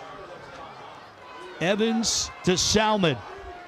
First and goal, Jaguars. Under 4 minutes to play, and they give it to Banda, and Banda bangs his way in for a Thomas Jefferson touchdown. His 7th touchdown of the season, and TJ within a 3-score. And that's how you reward your offense for getting the job done there. Great play in the passing game. Shout out to the TJ cheerleaders for showing us some love. But Banda's offensive line showed him some love there. Got him a push up front, and all he had to do was work his way through. There you go. There's the love from the cheerleaders. Appreciate the Thomas Jefferson cheerleaders. There's a flag down. Uh-oh. As the extra point was good, but we'll check this flag. A couple bodies were tangled up on that PAT too. Samuel Wessel is the sophomore kicker for Thomas Jefferson. TJ's is walking off the field here. Looks like whatever penalty this is, it might be on Belle Vernon.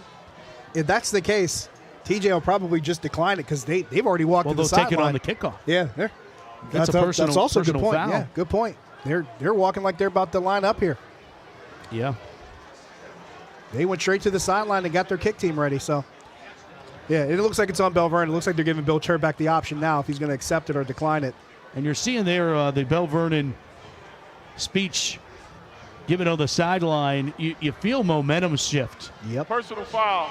Defense, number 22, roughing the center. He jumped over the center. Great explanation. The penalty will be enforced on the kickoff. There you go. Thank you there. We're going to take another look at this. The extra point, of course, is good.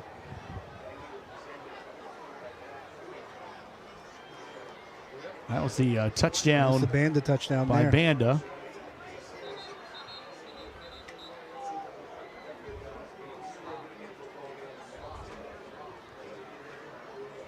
So 3:24 to play in the first half. TJ cuts the deficit to 2. And you said it, JT. You said it just moments ago. Don't allow a Bill Turpak coach team to hang around.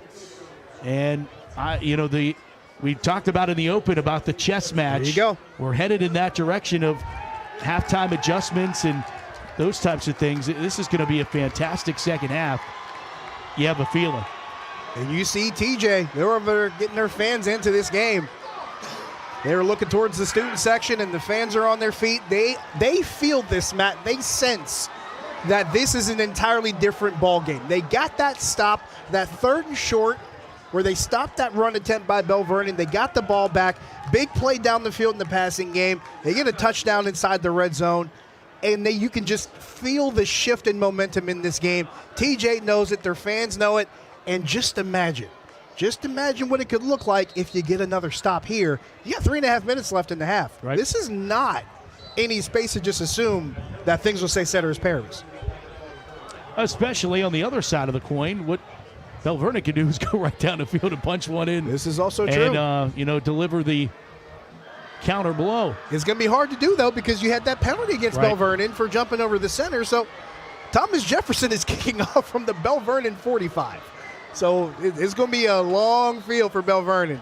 You got to imagine this one's either going to be a touchback or a long field one way or another. Let's see what Wessel decides to do. He's going to just squib this. Wow. It's going to get picked up. Broke a tackle. Anthony Cruz was on the return. And there is a flag. There it is.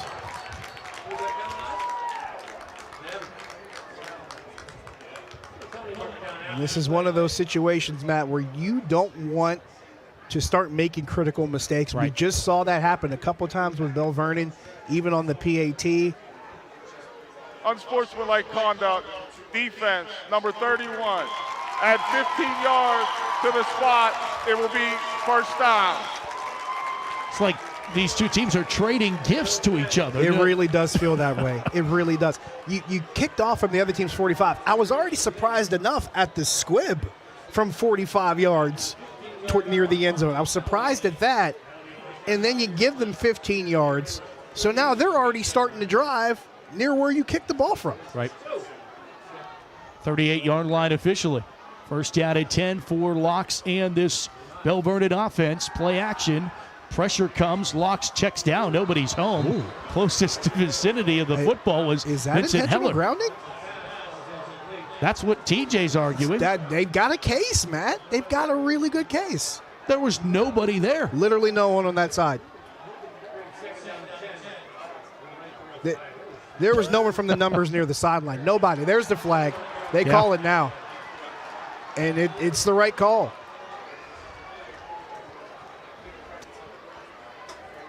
Matt Humbert's trying to plead his case. Intentional grounding, offense. From the spot, it'll still be first down. No, it's a loss of down. I thought it was a loss of down, too. I was kind of surprised at that. But, Matt, to break down what Locks saw in the pocket, he had Lippincott coming off that blind side. Yep. He had a split decision. You either get rid of it or you take that hit. And he had already the spot of the throw. It'll be right here. All right. He had already taken that hit from Lippincott after getting rid of the ball earlier in the game. This time he just got rid of it and tried to avoid that altogether, but there was no one on that side of the field. So they're saying it's going to be first down, but we'll go with that. Locks keeping and leaps forward, propels to the 35-yard line, trying to get some of that lost yardage back. Looks like he got about 5 of it back off the read option. And he froze Lippincott on that read option, too. Let's take a look at it here. See, he holds that mesh point. Lippincott went after Quentin Martin. And Locks held on to it. Got himself at least a 5-yard leap out of it all.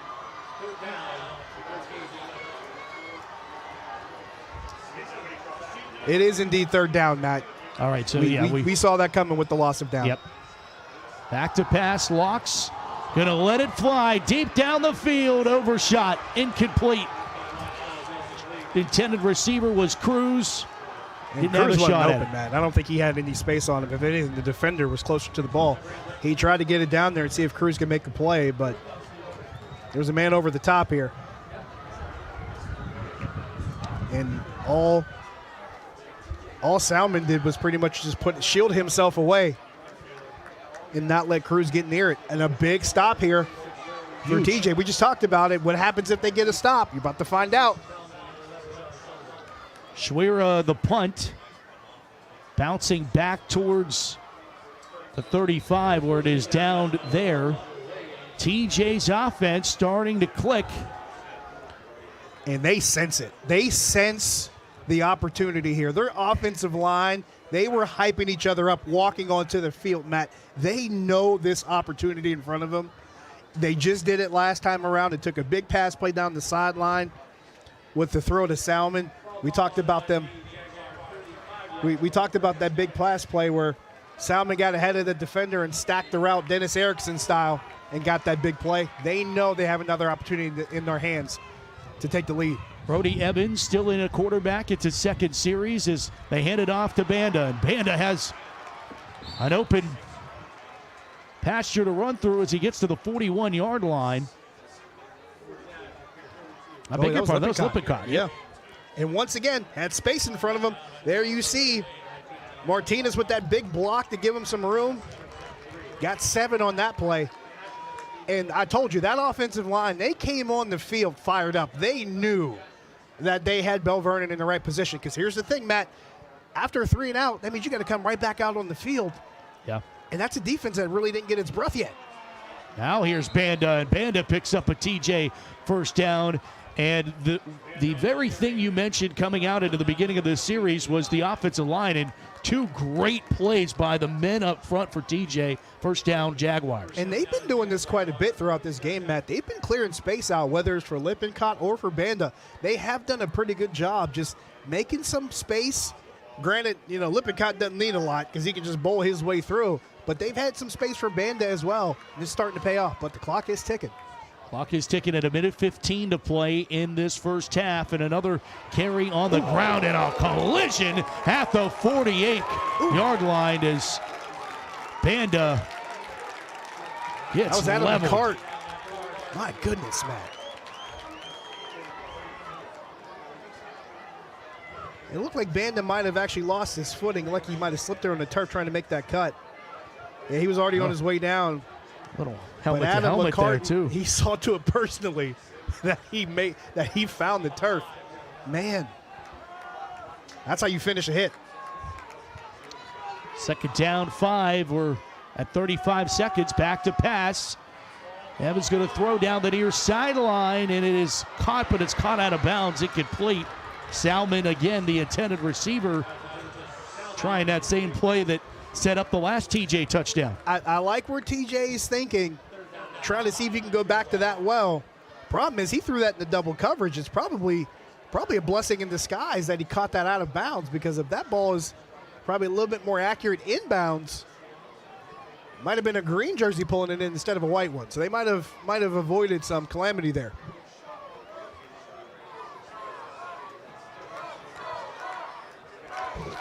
Third down, 5 from the 48. Evans, fumble. Belle Vernon says they have it. And officials say they do. Belle Vernon football with 27 seconds to play in the first half. Tanner Moody came up with it. Let's see what happened. Oh, just a bad exchange. And it honestly, just pinballs off a bunch of ankles. It looks like Evans, I don't know if he was not ready for the ball, but he did not seem like he knew the snap was coming. Maybe some miscommunication between himself and the center there.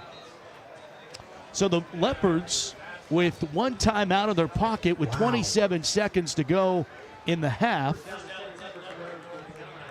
See what they try to pull out here before the break. Martin, the sidecar for Locks, and here's Quentin Martin. Being patient, trying to get to the corner, and there is the TJ defense. Wow, 9 hats to the football on that one. Coaches love to see that, Matt. They love it. Goodness. They love the concept of gang tackling, and it was simply the thing that set off it is one guy slows him up, the next man cleans him up. Well, a couple guys slowed Martin up here, and a whole bunch of them more cleaned them up to stop him, and stop his forward progress. So you see it. One slows him up, and then the rest of them just jump right on in. Look more like a pack of hyenas than a pack of jaguars there. As if we need to make any more Jungle Cat references, Matt. Timeout, Belle Vernon. They're out of them. 15 seconds to go here in the first half. Coming up at halftime, we have our Whitfield insider, Carlos Zofko, breaking down the top 10 plays of last week's WPIAL action. We will have our Steelers All-Peer Team selection, the latest addition to the Steelers All-Peer Team. And the big thing at halftime, we will announce the 3 schools selected for our fan choice vote, which is in 2 weeks, October 6th.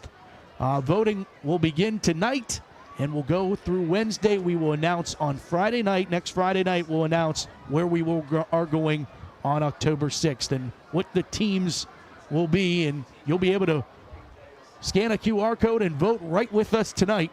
We'll give you a live update on who has the lead throughout the broadcast. Looking forward to that. And this is one of those opportunities for the schools involved. This is where you let all your friends know, you let your family members know, get online, get on and vote, because you want to see You want to see that game come to your stadium. You want to get us over there. It'll be great to see where we end up. So we'll see how busy everybody gets and getting online and getting the vote out. Right, and it will also be the Steelers game of the week. So not only do you get us, but you get the Steelers to show up. A Steeler will come and do the coin toss. It's going to be a great time. Looking forward to that. So second down at 8. Back to passes, Locks.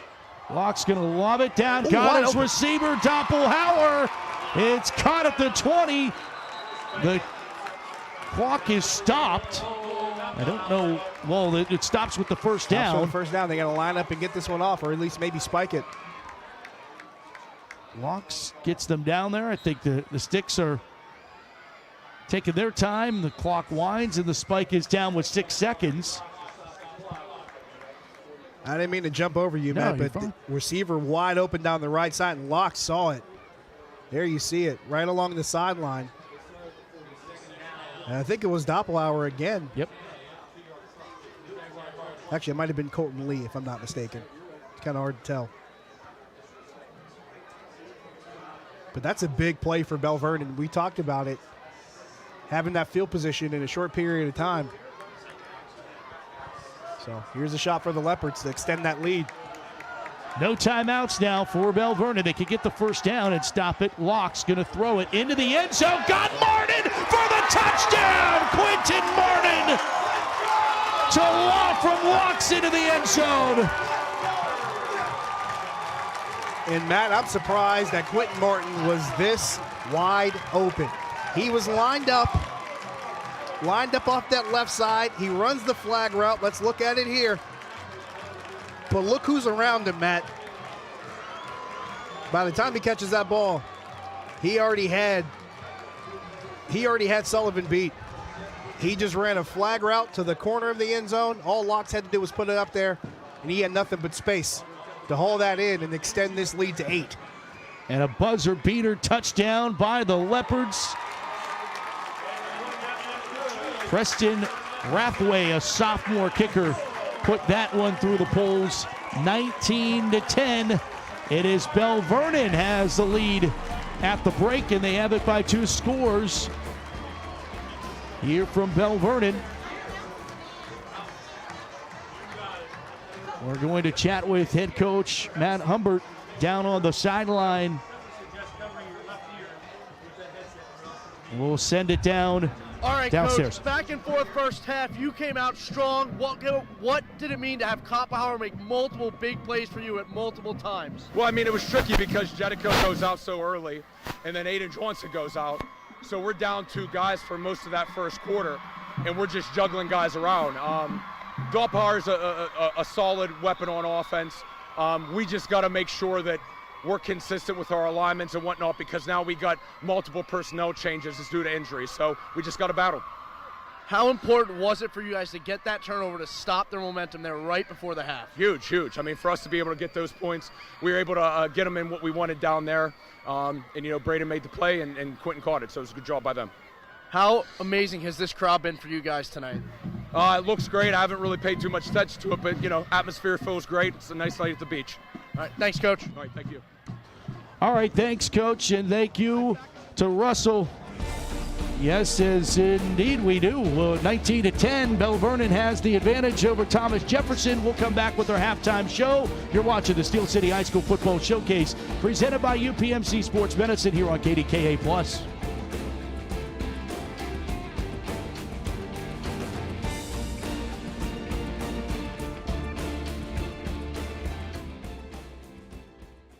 Sure, I'll be there at 5 a.m. I can binge one more episode. Let's face it, you don't always set yourself up for success. 5 more minutes. Where are my work shoes? But GBU Life makes it easy with life insurance and annuity products to help secure your future, so you have the freedom to do more of what you love. Congratulations! Retiring early must be nice. What are you going to do first? I think I'll sleep in. Secure your future today. Visit gbu.org. La Roche University set me up for success. When I went to La Roche to visit, it stole my heart. I transferred to LaRoche because my original school just didn't work out. LaRoche, I was able to be on the basketball team. They had majors I wanted, and financial aid and their assistance helped out a lot. LaRoche students have access to it all: the culture and connections in Pittsburgh and a residential campus in the North Hills. Tour campus and you'll receive a $250 visit grant. Learn about our fall events at laroche.edu. Most individuals, when they have an injury, they want to get back immediately, whether that is getting back to work or getting back to sport or getting to their next yoga workout. We really want to give them pain-free function and mobility as best we can for the extent of their lives, so they can be active, so they can enjoy being with their loved ones.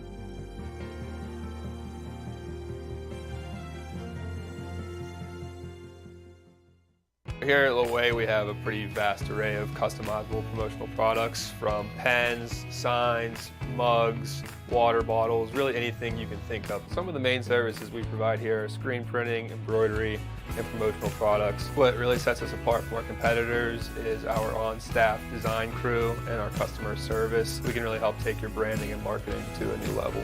The main thing you can expect from us here at Loway is quick turnaround times and a really high-quality product. Trout Plumbing is a registered and insured master plumber that services the South Hills. They offer a variety of services, including camera inspections and dye testing. Trout Plumbing also offers a veteran and senior citizen discount.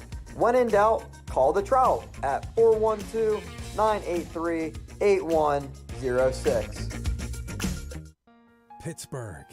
Its long and proud heritage is beautifully preserved in the awe-inspiring buildings that surround it, in the places where we live, where we worship, and where we play.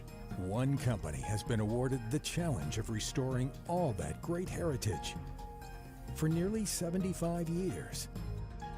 Mariani and Richards, restoring the heritage, preserving the pride.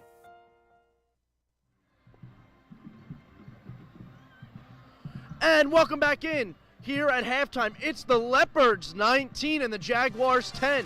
We saw some great plays, especially at the end there by Belle Vernon to take us into the half. But let's see what the 10 best plays of the week were, courtesy of Whitfield Insiders.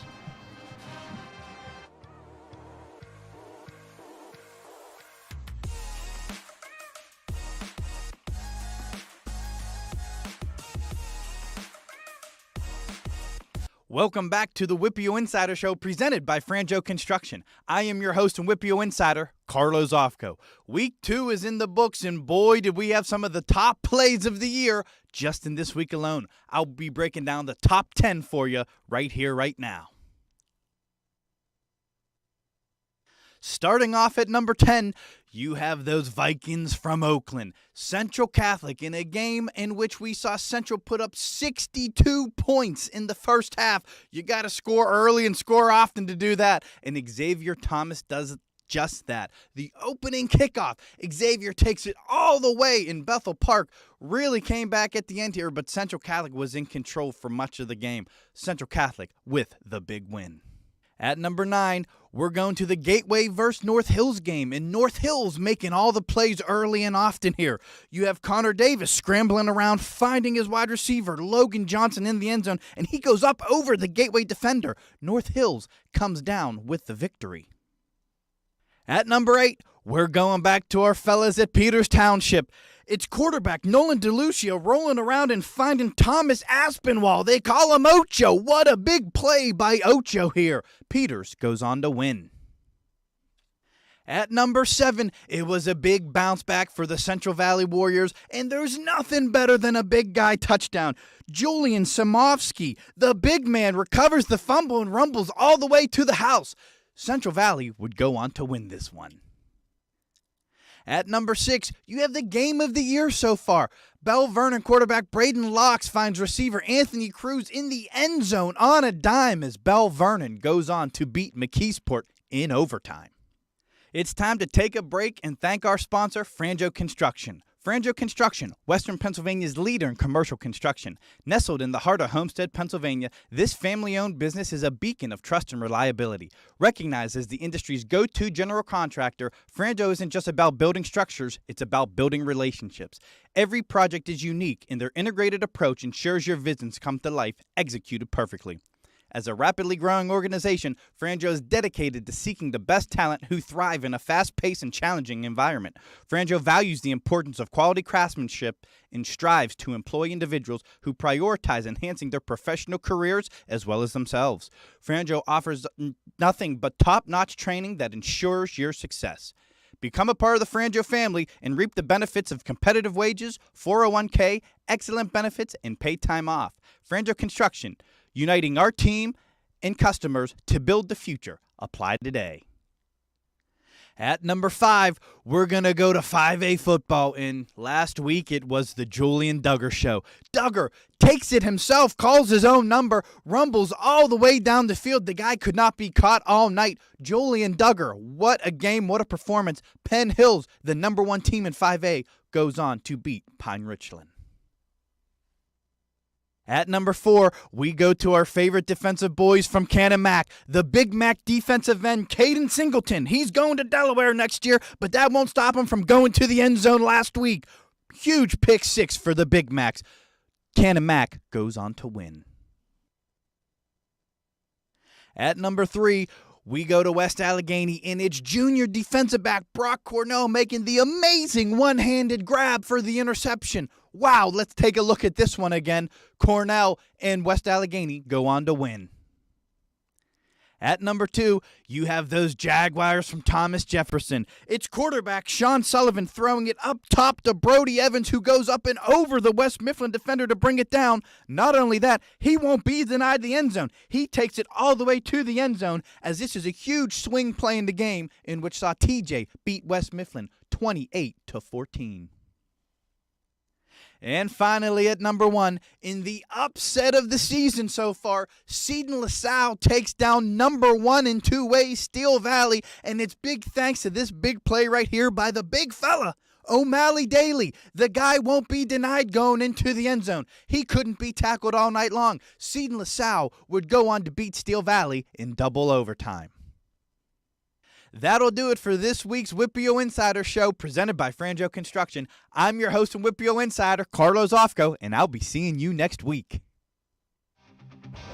Thanks, Carlo. Appreciate it as always. Back here at the broadcast booth, that's Josh Taylor. I'm Matt Fargo. Happy to have you along in tonight's broadcast. It is 19-10 as Belle Vernon has the advantage over Thomas Jefferson.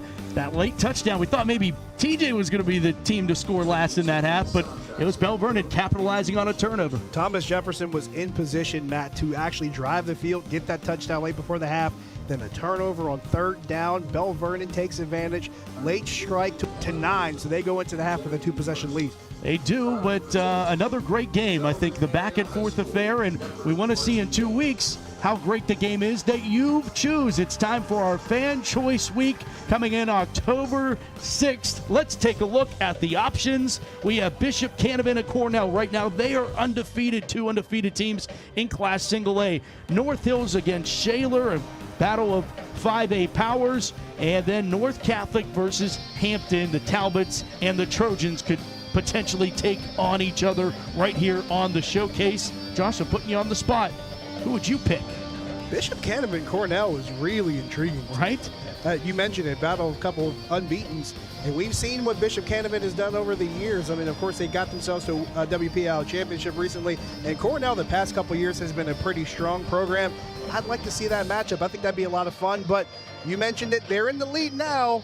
We'll see what the fans from Shaler and Hampton, let's see what they put together here. They got 2 weeks to sort this out. Yeah, so you can scan the QR code right now. It will take you to Steelers.com. We partnered with the Pittsburgh Steelers, so the winner of this game will not only be our Steel City High School Showcase game of the week, but it will also be the Steelers High School Showcase game featuring a Pittsburgh Steeler that will do the coin toss, and they will have all of the highlights and everything on their social media channels. So really, your game is the game in the WPIAL 2 weeks from now. Scan the QR code, and we'll find out. The voting will end Wednesday at noon, and when we come back, we're going to take it back. We're going to throw it back to last week in an epic game between Gateway and Franklin Regional.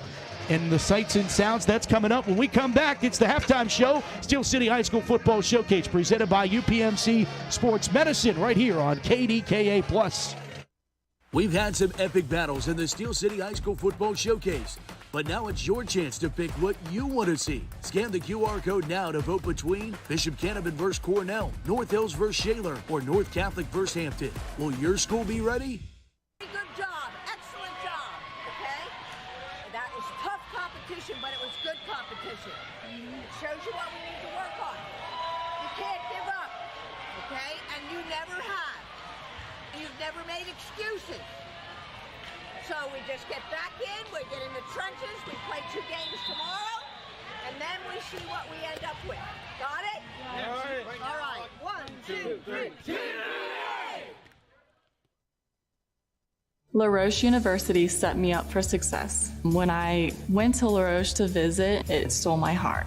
I transferred to La Roche because my original school just didn't work out. La Roche, I was able to be on the basketball team. They had majors I wanted, and financial aid and their assistance helped out a lot. La Roche students have access to it all: the culture and connections in Pittsburgh, and a residential campus in the North Hills. Tour campus and you'll receive a $250 visit grant. Learn about our fall events at laroche.edu.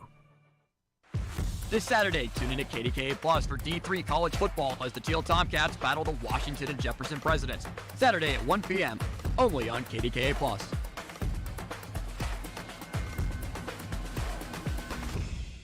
I'm Andy Sheehan. I'm the lead investigator with KDKA Investigates. I live in Pittsburgh. I've raised my kids here. For decades now, I've worked trying to uncover wrongs. We looked at the quality of water here. We found dangerous levels of lead in the water. We dug further. The city's water authority took action. And today, they have replaced more than half of the lead service lines throughout the entire city of Pittsburgh. We uncover a problem, we get answers, positive change for you and your family.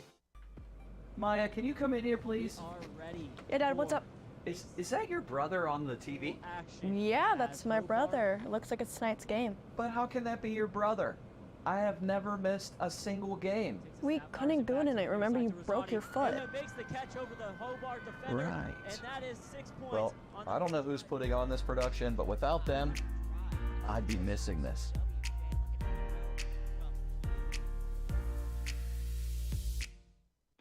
Are you an aspiring entrepreneur, a dreamer with a passion for success? With Koza Law Group, your journey starts now. Whether you're dreaming of a small startup or envisioning a global empire, we're here to guide you every step of the way. Starting a business shouldn't be scary. It's about embracing the spirit of innovation, taking calculated risks, and believing in your potential to make a difference.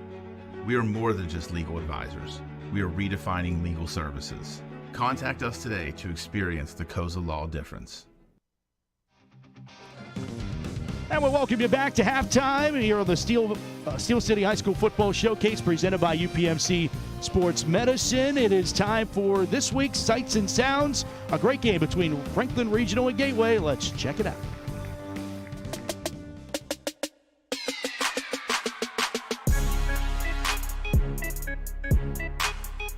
Tonight from Monroeville, it's week 3 across the WPIL, but the fun, it's just getting started as Franklin Regional and Gateway both open up their conference schedules tonight on the Steel City High School Football Showcase. It's a showdown in the swamp. Blake Marsh has this teed up and sending it the way of the Panthers of Franklin Regional, fielded from the 6-yard line. Franklin Regional on the return across the 20 and upended just shy of the 30-yard line for the Panthers. It was Aiden Hudak on the return. That one pulled down out of the atmosphere and got some room to run. It's Aiden Hudak, and Hudak's going to take it to the house. Touchdown, Franklin Regional. Pass on second down, going to let it fly down the middle of the field. He's got his man, it's caught. Kenny Lewis, a house call, touchdown Gators, 79 yards. And that is exactly what Gateway was missing the last 2 weeks. Birch on the option, Brad Birch, welcome back Brad, touchdown Gators. They call back the one touchdown through the air, he'll do this one. Marsh to punt it away and it's bobbled, but Franklin Regional jumps on it. Back 30 for Birch. Singing it down the far side. He got his receiver. It's Jenkins. Steven Jenkins to the house. A touchdown for the Gators. A key is Dupill weaves his way, and he's in with the pill. Dupill for the touchdown. The Panthers respond on the 31-yard line. Back to pass. Burt's going for it all. Got his man. Caught for the touchdown. Steven Jenkins. Yes, sir. Gators back in front.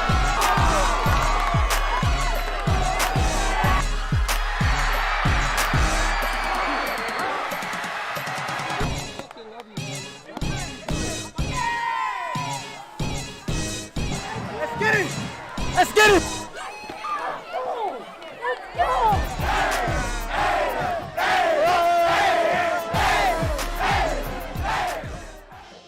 Big win for the Gators there. Great job by the JRM production crew and films crew on that as always. 19-10 here at the halftime now for the latest selection of the Steelers all-peer team. The Steelers have teamed up with the Pittsburgh Post-Gazette and the mentoring partnership to build their inaugural Steelers all-peer team featuring 11 high school football players from around the region. And this week's is Trinity High School's Braden Helmkamp,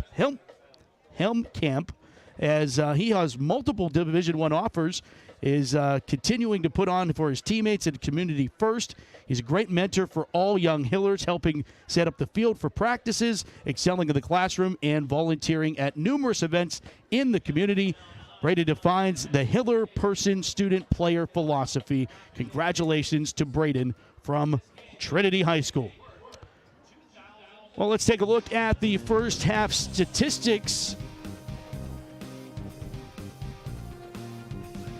Total yards, very close between the Jaguars and Leopards. Josh, what stands out to you?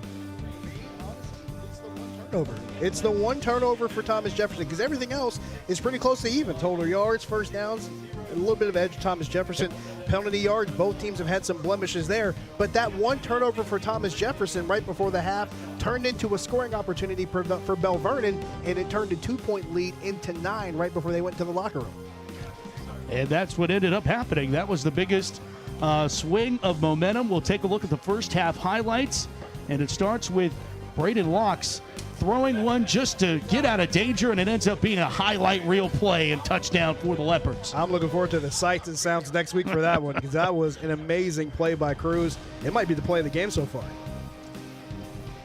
Then it was a big-time run, a 93-yard touchdown, taking it to the house for Belle Vernon as Cole Doppelhauer goes 93 yards. And he made a couple big plays in the first half, and you heard Matt Humbert talk about how he's had to step up for this team in the first half, but Thomas Jefferson started to get it done on the ground. And while they were riding that run game, then you see that fumble right there before the half. Belle Vernon took advantage. And Locks finds Quentin Martin in the end zone. That ball was in the air for an hour. It was up there for a good while, but he was also open for a good bit of time, too. So all he needed was a little bit of a space to get to it, but he had enough time and space to pull that one in and extend that lead. And that's where we are. It's 19-10. The Leopards have the advantage over Thomas Jefferson. And, you know, TJ has been able to have some countering blows, but Leopards responded big time with that, capitalizing on the turnover. It's going to be interesting to see what the adjustments were made in the locker room for both Matt Humbert and Bill Cherpak. And if you're Bill Cherpak, you're probably telling your team in the locker room, just keep everything clean for the second half. Don't do anything crazy as far as making a bunch of mistakes. You saw a mistake there turn into an opportunity for the other team where you were the one with the momentum. You had the opportunity to drive and get a score before the half. It turned into an opportunity for them. Now you're behind the 8 ball going to the second half. You can't afford any more mistakes that can come back and bite you. Well, it is beach night, and sorry we don't have our beach attire, but it's not starting to feel like a beach very much as the temperatures, wind, it's starting to creep in here. It's really going to be the first Friday night here in the second half that feels like football weather. It definitely feels like football weather. It's going to get down into the 50s. That fall chill is in the air, and it's been a beautiful day outside. So the clear weather with the chill, a little bit of the coolness there. There you see it, 64 degrees at James Weir Stadium. But a little bit of a wind gust here, too. We felt that before kickoff as well. But at the same time, Matt, it's still been a gorgeous day a gorgeous night here for football, and it's going to be a great second half. Should be a great second half indeed, as both teams about to take the field and get warmed up for this second half. The Mon Valley battle will come back for round number 3, 19-10. Belle Vernon has the advantage over Thomas Jefferson. We'll be back with second half action. It's the Steel City High School Football Showcase presented by UPMC Sports Medicine right here on KDKA+. Panera's You Pick 2 means when part of you wants crispy, crunchy, fresh, and part of you wants melty, smoky, peppery. Both U's win big. You pick 2 and get more. Cater your next event with Panera. Fall is in the air at Pittsburgh's premier outdoor shopping, dining, and play destination, the Waterfront. Find fall weather gear at retailers like Old Navy, DSW, and Rally House. Dine at family-friendly restaurants like Primanti Brothers, Shorty's Tap and Taco, and more. Experience indoor playtime at Dave & Buster's, Urban Air, and more. Speaking of play, the Waterfront is a proud sponsor of this Steel City High School football broadcast and happy to support WPIAL football across our region. Visit us at waterfrontpgh.com for more information. Trump Plumbing is a registered and insured master plumber that services the South Hills. They offer a variety of services, including camera inspections and dye testing. Trump Plumbing also offers a veteran and senior citizen discount. When in doubt, call the Trout at 412-983-8106. Most individuals, when they have an injury, they want to get back immediately, whether that is getting back to work or getting back to sport or getting to their next yoga workout. We really want to give them pain-free function and mobility as best we can for the extent of their lives, so they can be active, so they can enjoy being with their loved ones.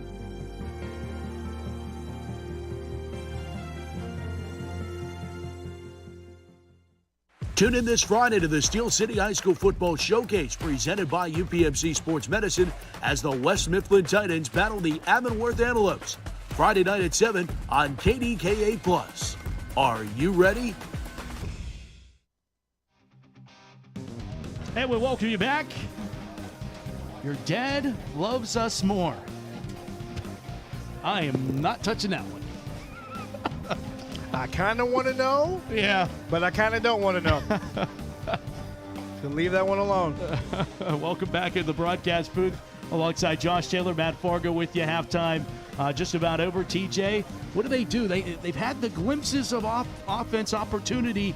How do they get back in this game? Do what they've been doing. They've had a lot of opportunity in the run game. They've been controlling the line of scrimmage pretty well. That offensive line, and before that turnover, that offensive line, we talked about it.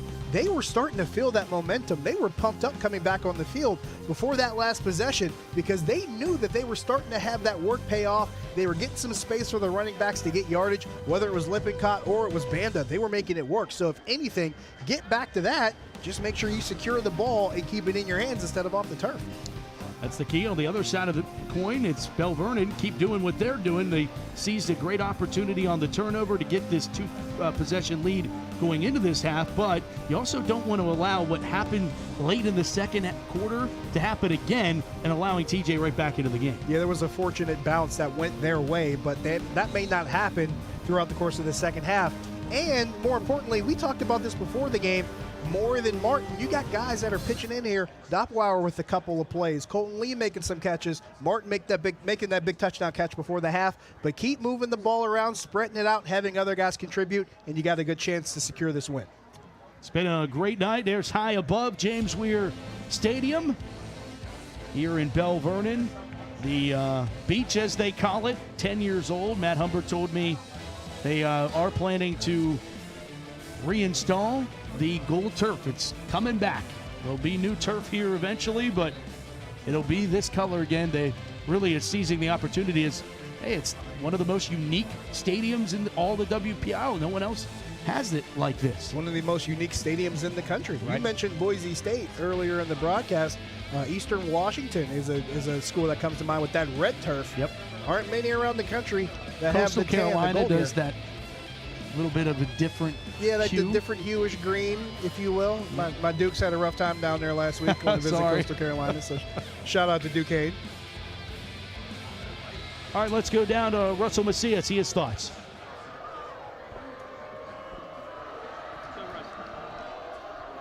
Welcome back in as the ball's kicked off. I just had a quick chat with Coach Bill Chirpak of the Jaguars, and he, needless to say, he was not pleased at all with how that half ended. He said he was very upset with how his team was handling penalties and some adversity. He said they have no choice but to stand back up. He took full accountability, saying he called the wrong defense on that touchdown that made it 19-10. But overall, he said his team needs to play a much cleaner, stronger, more efficient game. But he was happy with their effort in the first half. Back up to you guys. Thanks, Russell. Yeah, an interesting thought there from Bill Chirpak on, blown coverage, because you said it when it happened. How do you leave 25 that wide open? It explains a lot, honestly, because it's not like every day where you're going to leave a guy like Quentin Martin with that much real estate. But it is Thomas Jefferson and Luke Costco going back to work offensively. That is the bright spot. They give it to Banda, and he gets wrapped around, and it's Braden Walks showing what he can do on the defensive side. He's going to go to Eastern Michigan to be a tight end, but he can play some defense too. He was waiting on Banda. He set the edge, and how you see him take on the blocker, get to Banda, and get him down to the ground. That's great work by Braden Walks to fight off your block, hold contain, and stop the ball carrier and get a loss on the play. The other thing that Matt Humbert said going into the locker room was the loss of Jake Jetico. Where is he at? Is he going to be able to come back into the lineup, and how serious is the injury? Questions that certainly all Leopards fans have right now, including us two on the booth. Back to pass Costco. Zinging it down here in a tight and tinted window. Could not get it to Braden White, incomplete.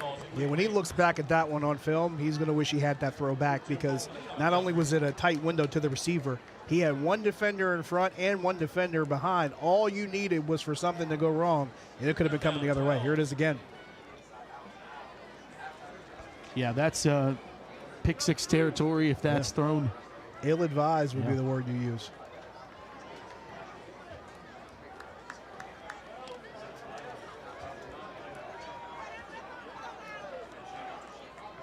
Third down, 12. Ball sits at the 20. Back to pass, and the play blown dead.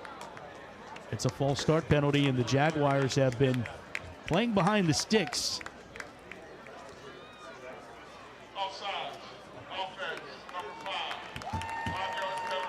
It's going to move them back further. Yeah, both teams have had problems with penalties. We saw this going into the half. Both teams with 40-plus yards in penalties, unsportsmanlike conduct penalties, procedure penalties. We've just seen quite a bit here on both sides. And I'm sure both coaches are telling their guys, we got to cut down on the mistakes if you want to try to give yourself an opportunity to win. Costco, by the way, got an offer from Marshall, quarterback for TJN right now.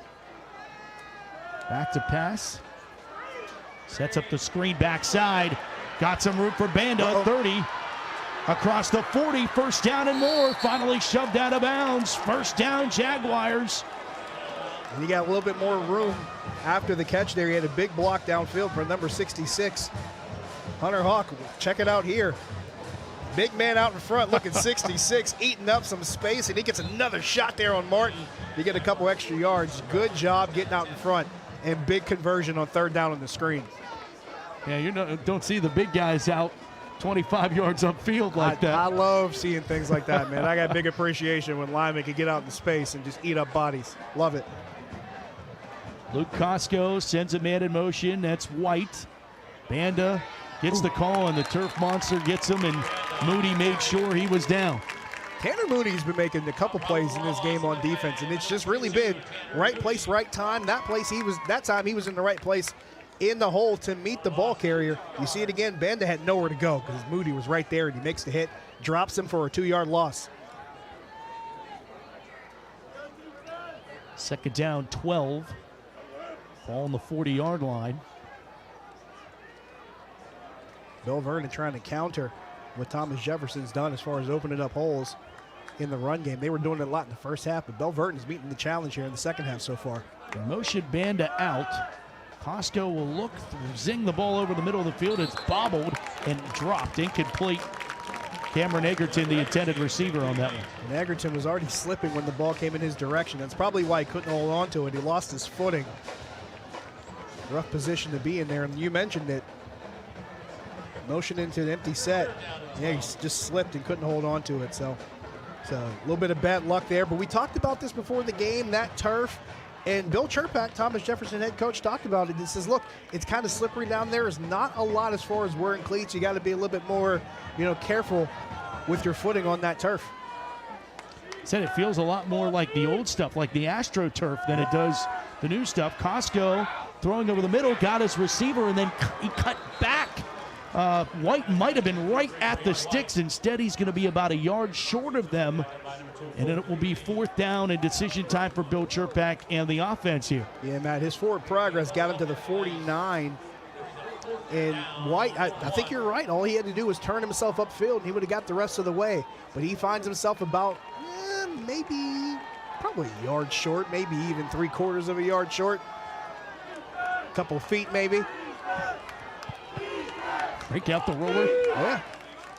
Index card. Costco keeps, and the whole pile is in 1st down territory. And another flag thrown. That's not good. Sean Sullivan was the closest TJ Jaguar. Quentin Martin was the closest Belle Vernon Leopard. There wasn't anything physical. Unsportsmanlike conduct. Defense, 25, 15 yards from the spot. It'll be 1st down. And whether or not what comes with the spotlight comes with the sportsmanship side of it all, and you got to keep your head on you. And this has happened a couple times in this game on both sides. Thomas Jefferson's been called for it. Belle Vernon's been called for it. It almost came back to bite them on the kickoff, or Thomas Jefferson was kicking off from Belle Vernon's 45-yard line.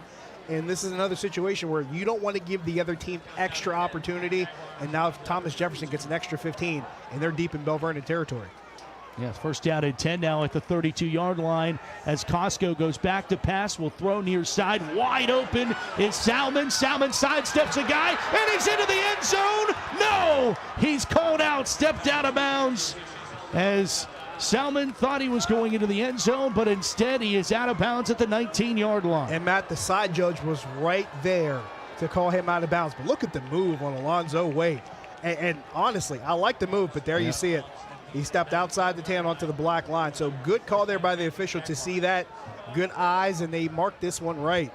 But you got to appreciate the athleticism. You got to love the move there to get himself some space. Too bad it just wasn't inside the lines. Yeah, again, you wish you were on a CFL field. Good reference. As they go back to the ground game for TJ. I believe they went back to the fullback Martinez.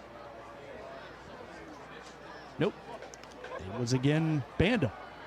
Got to point this out. Thomas Jefferson went back to the run, but they had a couple snaps here on offense where they were using the pass game, and it wasn't like it was anything deep, just short to intermediate, and Costco's had time to use that to his advantage. He's finding open receivers. He hasn't been inaccurate the entire time, but he's getting time to find guys open. Just get the ball in there and move the chains.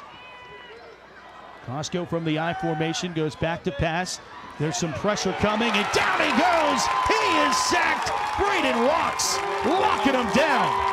And Watts comes off the edge. Costco was looking for Sean Sullivan. He was trying to get him on a double move to the outside against Quentin Martin, and Martin did not bite. That came back with an opportunity for Locks. He comes right off the edge and broke contain. Or I should say Costco broke contain, and Locks was right there waiting for him to bring him down to the turf. Does that give Locks a Costco membership? You were waiting on that one, weren't you? Can you buy Locks at Costco? Probably. Might have to find out. Get some bagels, too. Oh, boy. Put it in a vending machine. You Third walked down at 15. And I walked right into that one. Right on cue. We're going to take a timeout. 7:16 to go here in the third. And Belle Vernon hanging on to a 19-10 lead. It's the Showcase, presented by UPMC Sports Medicine on KDKA+. Around here in the fall, harvest moons, cool, crisp evenings, and on Friday nights, legends come alive in Pittsburgh. WPIAL High School Football. Allegiant Community Federal Credit Union is a proud sponsor of the Steel City Game of the Week.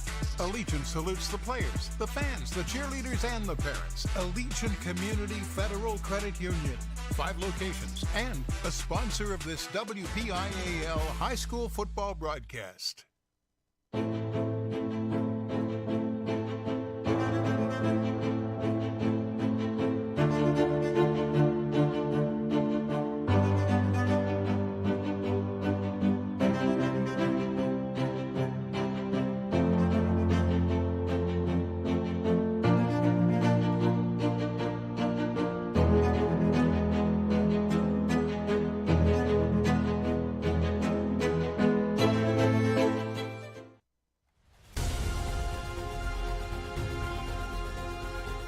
Looking to escape a dead-end job?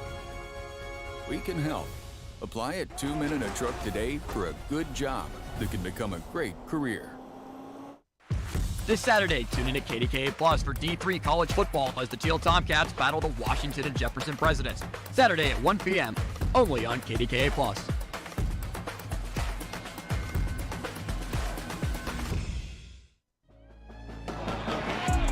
Oh, the beach is getting rowdy here at James Weir Stadium. Big third down at 15 here for the Jaguars. Costco back to pass, looking, has time, throws into the end zone, got a receiver there, and his legs get tangled up and a flag comes flying out. Yeah, there were a couple defenders nearby. The intended receiver, I believe, was Braden White. He had Cole Doppelhauer near him, and then Anthony Cruz as well. I think he got tangled up with Cruz, and that's where the flag came in. That's a big occurrence on 3rd and 15. Huge. And both scores for Thomas Jefferson have become or were aided by Belle Vernon penalties, both the field goal and the touchdown. Yep, pass interference.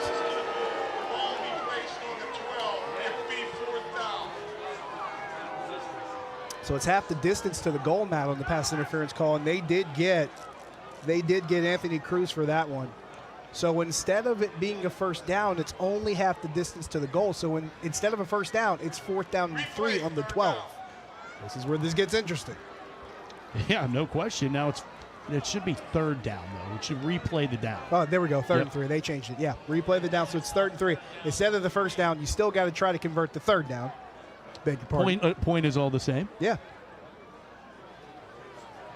2 cracks to get a fresh set of downs here. First down sticks just inside the 10-yard line on 3rd down at 3. Costco from the gun. He'll keep it. Calls his own number, and not a whole lot of open. I don't know if he got it, Matt. Maybe a yard. Perry Riggle, a junior, coming up from the defensive line, making the tackle there for Belle Vernon. Yeah, they're spotting this at the 11, and we got a Belle Vernon Leopard that's down, but you see the replay here. Costco tried to keep it, and Belle Vernon stayed home. They got good penetration here. We got a player down, and this. And here's the other question. Now it's 4th down at 2. Ball sitting at the 11-yard line. Bill Chirpak rolled the dice earlier in this game and kicked a field goal when some coaches would have went for it, and it worked out for him. They got back within 2 points. Do they do that again here and cut this back down to a 1-possession game and not risk turning the ball over on downs and still being down 2 scores? If you do that here, you cut it to a one-score game. It'll be a 6-point game if you do kick it here. So it's not like you're hard-pressed to try to get the points here. Honestly, I think that's probably the safe way to go. We saw them have a 3rd down inside the red zone. I think they didn't convert from the 9-yard line. There would be on, the 11 now. If I'm Bill Chirpak, I'm probably assuming the same thing. You probably take your chances with the field goal as opposed to trying to get 11 yards on 4th down, because what are most defenses going to do? They're going to line up right there at the goal line and just make it harder for you to get in. All right, we're going to keep an eye on the field as this injured player walks off and have a moment from UPMC Sports Medicine. Most individuals, when they have an injury, they want to get back immediately, whether that is getting back to work or getting back to sport or getting to their next yoga workout. We really want to give them pain-free function and mobility as best we can for the extent of their lives. so they can be active, so they can enjoy being with their loved ones.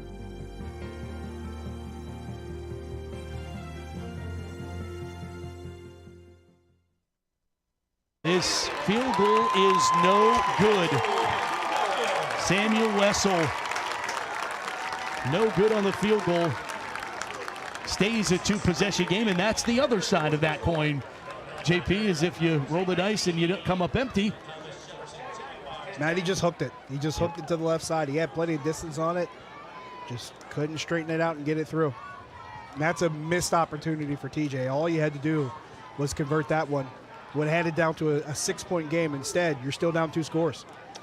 Yeah, and Belle Vernon's offense gets right back out there. Reminder, if you just tuned in, we announced our Fan Votes Week on October 6th with the Pittsburgh Steelers. You can pick between Bishop Canavan and Cornell, North Hills and Shaler, and North Catholic versus Hampton. Scan the QR code on your screen. We'll show it a couple more times throughout the broadcast. Voting will end on Wednesday at noon.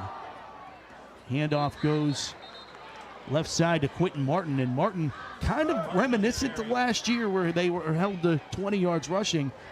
Quentin has been quiet on the running side of things. Obviously, he has the touchdown receiving.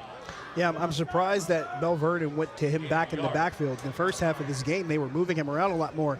He was split wide. He was in the slot. He was coming in motion. They were doing different things with him. This time they tried to put him in the backfield on his own read, and it didn't work. And good job by Cameron Egerton to be there to make that tackle. Held him to 1 yard. Second down, 9. They gave him 1, so from the 21. There he is back in the slot again. And we get whistles. Timeout Belle Vernon to avoid a delay of game penalty. So the Leopards burn their first timeout of the half.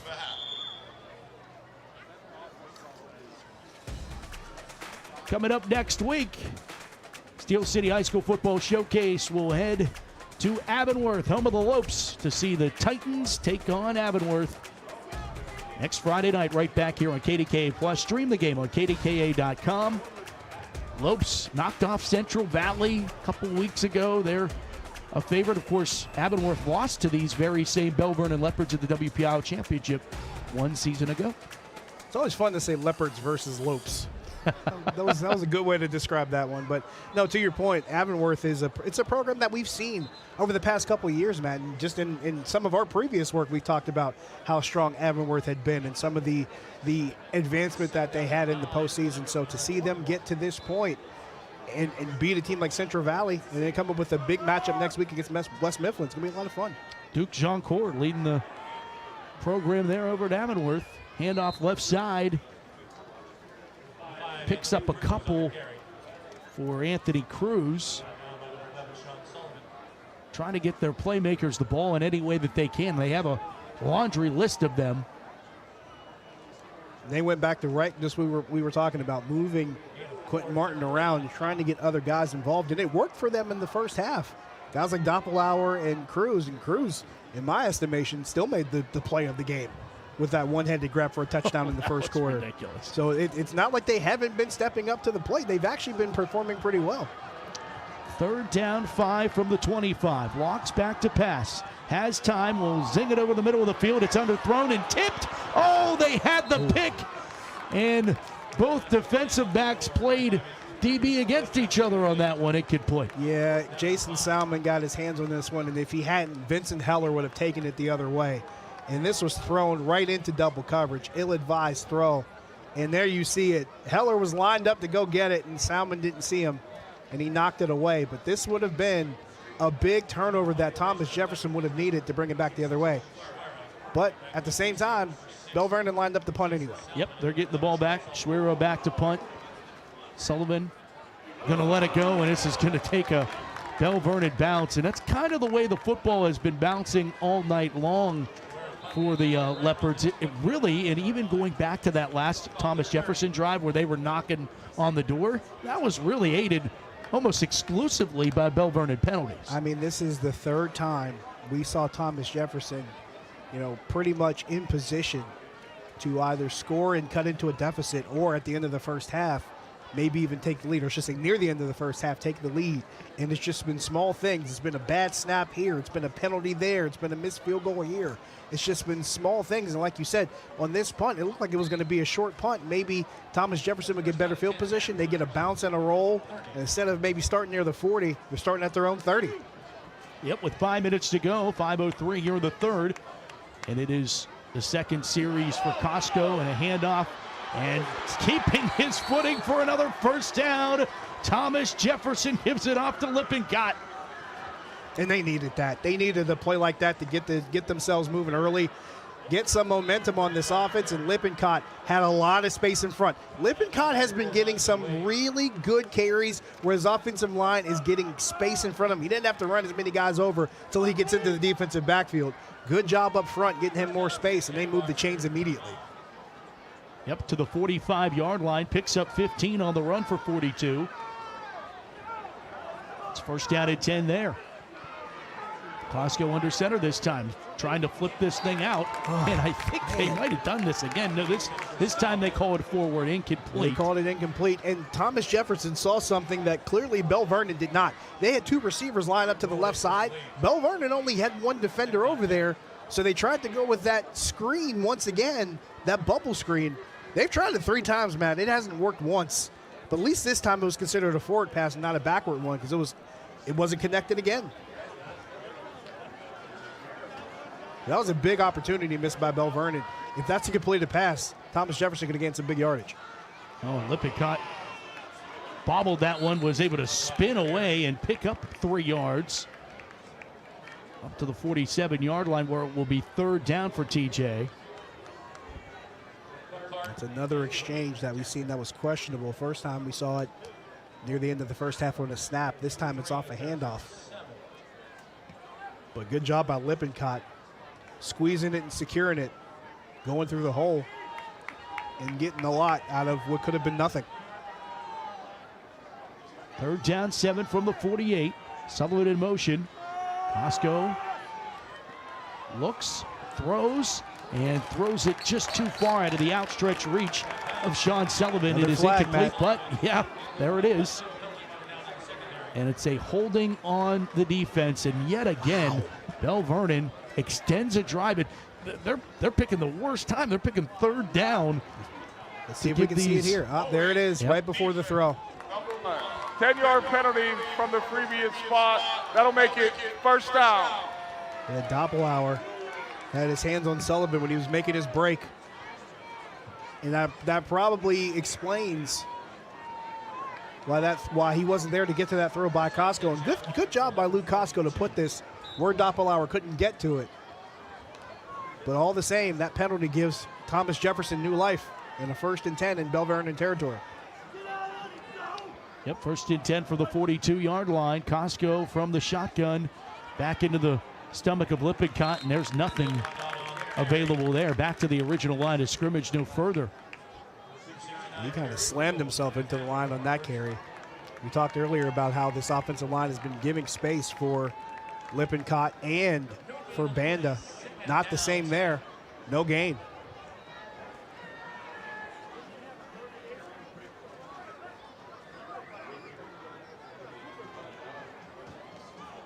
Second down for this TJ offense. Trying to put something together here to get back into this one here late in the third. Costco slings it near side, got his receiver, and he's popped as soon as he makes the reception. Cameron Egerton on the reception. Alonzo Wade comes up to lay the lick here. Yeah, Wade got a shot in on him here. You see it. Good throw. They're finding the open receiver, and Wade he was already kind of slipping in the ground, and Wade just finished him off. And we've seen that happen a couple times now where Thomas Jefferson ball carriers going down to the ground because they can't keep their footing. It was a concern Bill Chirpak made with us. He said even McKeesport, a lot of them wore just tennis shoes instead of spikes or golf shoes even. Football gets slippery on the beach, Matt. Dumping it off Lippincott, little one-handed grab, and then get upfield and deliver to below. Oh, wow. Wow. And a little after shove that doesn't earn a penalty.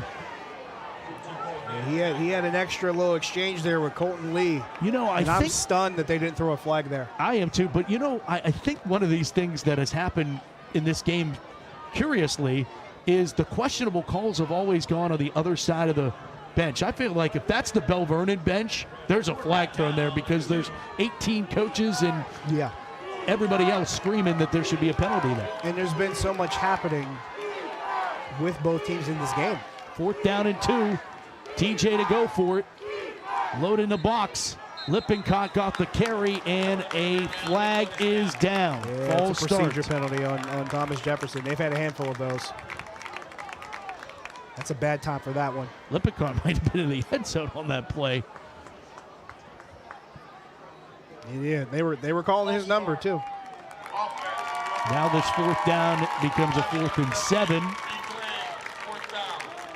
Been a game of ill-timed penalties on both sides.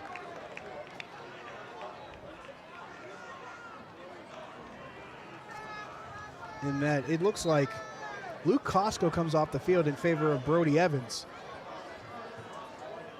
Something interesting there. There you go. Take a look at this one.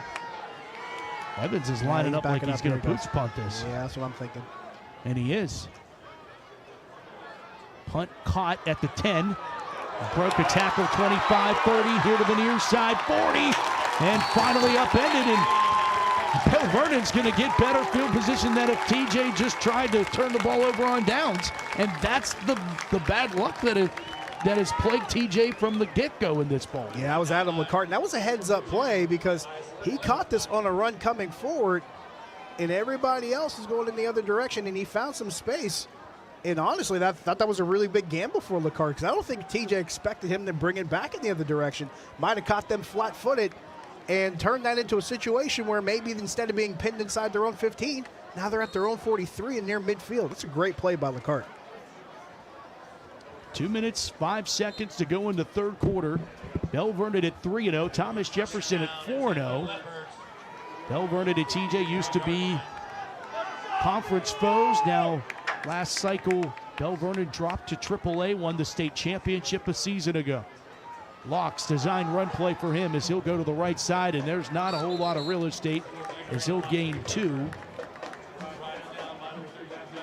Yeah, Matthew Martinez was there right off that left side of the defense on that design run play for Locks, but he did not yield much ground.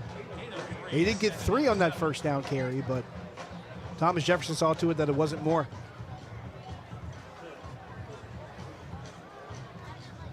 As time ticks away here in the third quarter, Matt, we're down to about 90 seconds left in the third quarter. You're Thomas Jefferson. You got to be a little bit more cognizant of what's happening on defense and be really, really careful. Little mistakes might hurt you when you're trying to get the ball back. Jet motion, they give it off around to Cruz, and there's nothing doing. TJ is in the backfield. And honestly, the biggest play might have come from, of all people, Michael Banda. He went down in the backfield,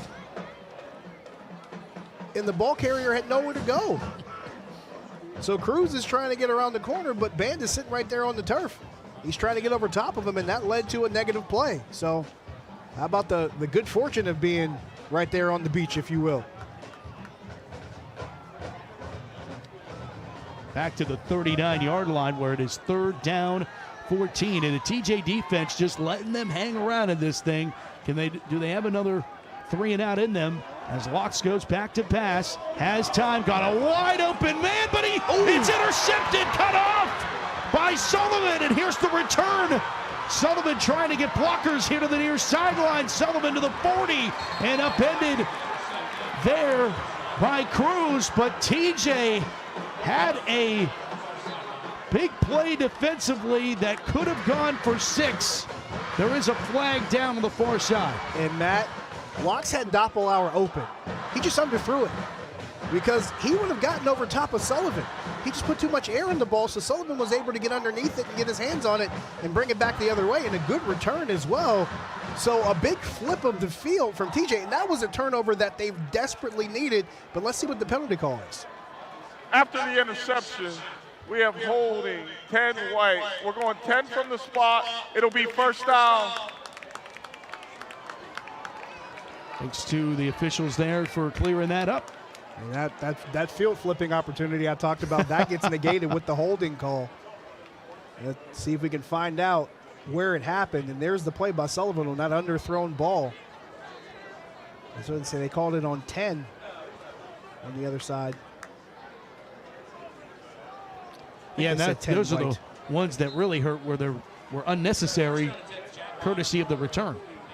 I don't know if they saw the right jersey there. I did see number 6, Jason Salmon. Maybe they were talking about him. First down and 10 for TJ. And we get a pre-snap whistles and penalties as Brody Evans in at quarterback. He had came in late in the series to punt. False start, 52, White. 5 yards penalty, replay, first down. These procedure penalties are starting to stack up, Matt. They're starting to hurt Thomas Jefferson, and they already were before, but when you get to this part of the game. Clock, put 20.6, please. 20.6. In this part of the game, these penalties start to add up, especially when you're already down by 2 possessions. They start to stack up a bit. 8 for 55 yards, Josh, tonight for Thomas Jefferson. And you know Bill Cherpak will not like that number. 7 penalties for 80 yards for Belle Vernon, if you were curious. Yikes. Back to pass. Evans looking near side. He's got his man. It's Salmon on the reception, and another terrific snatch by Salmon. And that was pretty well placed by Evans. Look at this throw, Matt. There was only one place he could put it with that coverage, and he found it. And all Salmon had to do was stick his hands out and pull it in. Not only do they get that penalty yardage back, they get a little bit more, and they get to the other side of midfield. And now, instead of being inside their own 40, they're on Belle Vernon's 40. Big play. First down and 10 for the Jaguars. And Banda gets the call for 3 yards to the 37-yard line. And that's going to take us to the end of 3. With this one not over yet. Same score as we had at the break. TJ going to try to put one in here and cut the deficit to 1 score. Belle Vernon 19, TJ 10. We're back for the 4th quarter of the Steel City High School Football Showcase, presented by UPMC Sports Medicine on KDKA+. Panera's You Pick 2 means when part of you wants crispy, crunchy, fresh, and part of you wants melty, smoky, peppery. Both yous win big. You pick 2 and get more. Cater your next event with Panera. We raised $5,000! When you purchase life insurance and annuity products from GBU Life, you also have more opportunities to give back to your community. GBU matches donations you make up to $1,000 per member. I have GBU Life Insurance. Oh, wow. I have a GBU youth policy. Whoa. We've got GBU annuities. Hey! Our $5,000 just turned into $10,000. That's a lot of big checks. Find out more at gbu.org. When you step through that door or shake their hands, will you be prepared? When you stand up for a client or walk into that meeting, will you be ready? Ready to prove to them that you deserve to be there? When you come to Washington and Jefferson, you will be.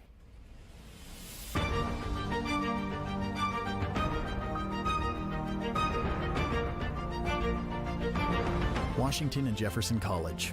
Are you ready?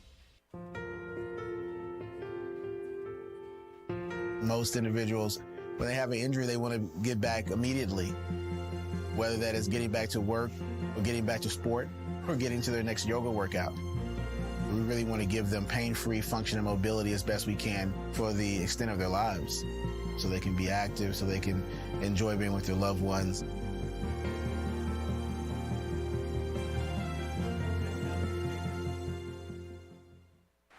This Saturday, tune in to KDKA Plus for D3 college football as the Teal Tomcats battle the Washington and Jefferson Presidents. Saturday at 1 p.m., only on KDKA Plus.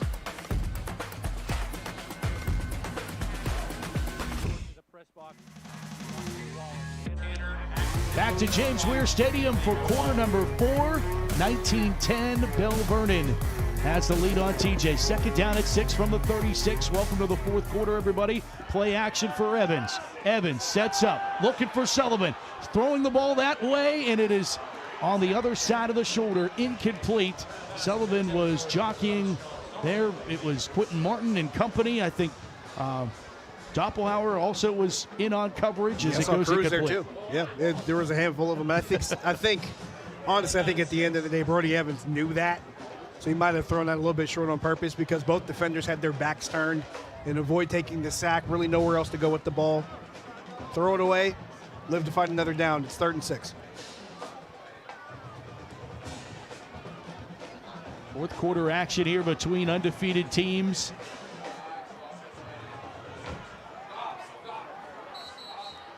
We get whistles that blow this play dead, and we're going to get a Thomas Jefferson timeout. Timeout. Offense. That's their second reminder timeout that of the half. The fans will choose where we go on October 6th. Bishop Canterbury Cornell, North Hill Shaler, North Catholic Hampton. Scan the QR code now. Cast your vote, or you log on to Steelers.com and go to youth football to cast your vote on where we are in 2 weeks. Voting closes Wednesday at noon.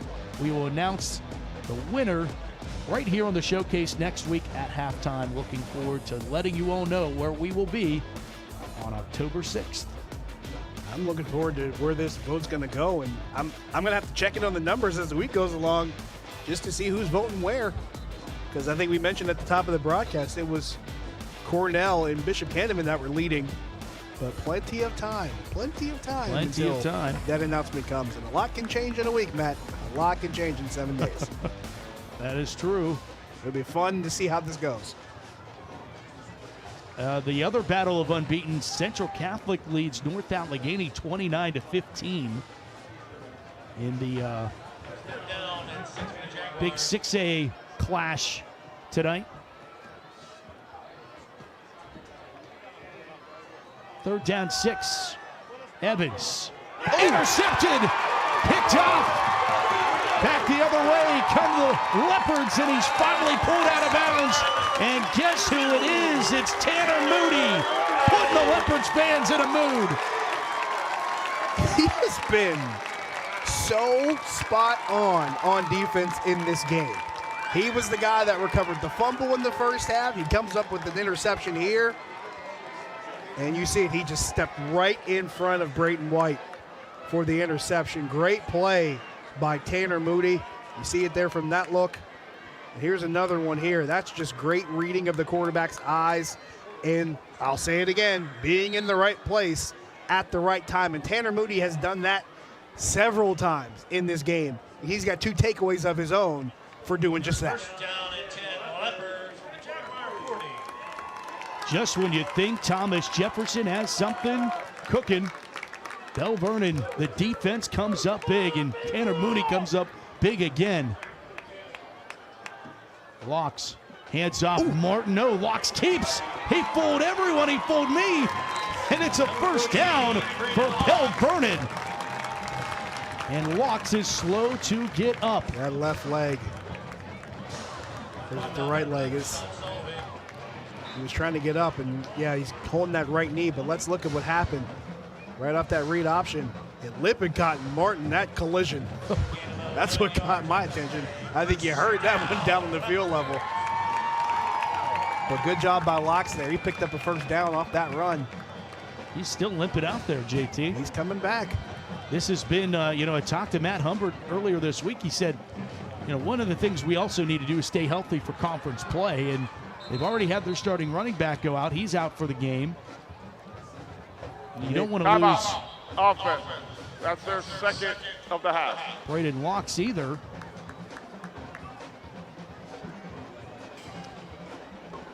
As Belle Vernon takes this time out with 11:07, let's thank our Steel City High School Football Showcase sponsors, UPMC Sports Medicine, Allegiant Community Federal Credit Union, GBU Life, 2 Men in a Truck, Koza Law Group, Special Olympics Pennsylvania, Leeway Enterprises by Ready, by LaRoche University, Mariani and Richards Incorporated, Washington and Jefferson College, The Waterfront, Panera Bread, and Allegheny College. Thanks to all of our sponsors here at the Steel City High School Football Showcase. Can't do it without you. And before I run out of time, JT, thanks for jumping on the broadcast, brother. I appreciate it. This has been a dream come true for you and I to be back up here. We were doing the math. It's been a couple years since you and I did a game together, and think about it, it's been 15 years since we first met that long time ago, all the way over on Ardmore Boulevard. Come a long way to get this point over here in Belle Vernon. No doubt. Loved every step of the way. Locks going deep, tested it, and it's intercepted in the end zone. TJ Jason Salmon comes up with the football. Flag is down. And it's down near the line of scrimmage, maybe even in the backfield. It's holding. It's going to stand. This is going to be TJ football. It's not going to matter. Holding offense. That penalty's declined. It'll be first down. Both teams' defense trading turnovers here in the second half. And Matt, that couldn't have come at a better time for Thomas Jefferson. After you, for the second time in this game, they were driving down the field and they turned it over. They respond by getting it back. Now you got a first down. You got the ball in your own 20. You got a lot of work to do. You got about 11 minutes left to make up 2 scores. This is a good way to start. Yeah, they needed the time of the clock too, JT, so this helps as they go back to the ground game. Banda fights his way for a couple on first down and looked at the Thomas Jefferson sideline, seeing all the blonde heads. They do it as a training camp team camaraderie. Everybody dyes their head that same blonde color. That's not the first time I've seen Nope. it. They've been Especially doing not it even a with long Thomas time. Jefferson. I've seen other groups and other teams do it as well. Between that and the proverbial shorts every year, they got a couple tricks up their sleeves every time around. TJ had 12 on the field, were able to run it off in time, set up the screen pass, one-handed, broke a tackle, can't break a second on the reception for Thomas Jefferson, Braden White. And that was an ill-advised throw that White hauled in behind his body. And he's slow as he walks off to the Thomas Jefferson sideline. That was a great play by White. He could have prevented disaster there because who's to say what happens if he doesn't reach back and get this ball. Then he breaks a tackle right after he gets his hands on it and turns it into at least somewhat of a positive result. Probably not exactly what they wanted, but could be a lot worse. 3rd and 5. They'll go I formation. Back to pass. And skips this one short. Does Evans, trying to hook up with Vincent Heller. And it's 4th down and 9:33 to go. Do you get your defense back out there? It's looking like it. Special teams units coming right back out there. Bill Jerpeck's going to try to get another turnover here. Yeah, with this field position on their own 25, I think if they were closer to midfield, you might try to take a shot at it. But you're on your own 25. You're already down by 9. 9.5 minutes left. Trust your defense. Evans in punt formation. Ball goes out of bounds around the 36-yard line. 9:27 to play with the Leopards a 9-point lead. Boy, you think about what it could have been if TJ hits this field goal. This is a lot more of a tense situation for both sides, but the 2-possession lead meaning a lot right now. We take a look at the schedules coming up here for the Belle Vernon Leopards.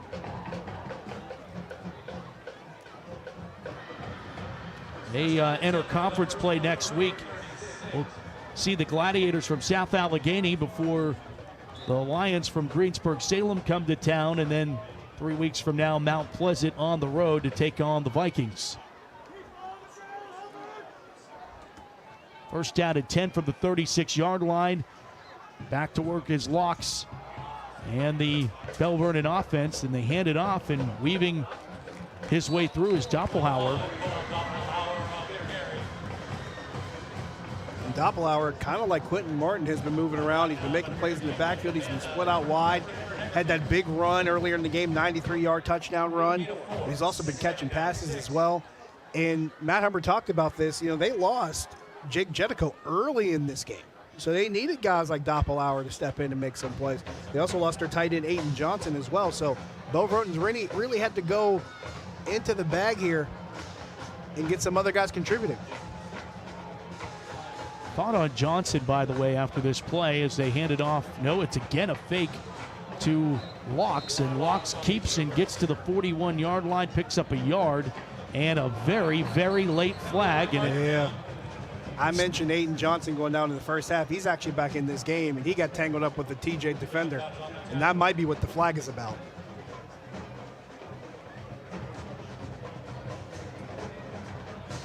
Unsportsmanlike conduct, 88 green. There you go. 15 yards penalty. Replay, second down. Hey! Hey. Dead ball, foul. It'll be third down. Thank you. All right. He's going to be the 5th member of our broadcast team by the end of the night here. He's had his work cut out from the entire time. It's been a busy night for the Zebras. And it's not a flattering thing on either side. A lot of these penalties have really been unnecessary for both teams. You hate to see this. I guess for Belle Vernon, it's not that bad, but Thomas Jefferson's had a couple that have hurt them as well.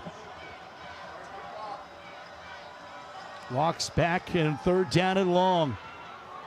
Letting it fly down the field, and it is in and out of the hands, almost intercepted again. Vincent Heller had his shot at it, jockeying with the intended receiver, Anthony Cruz. Yeah, that was almost another interception for TJ. Heller had it in his hands.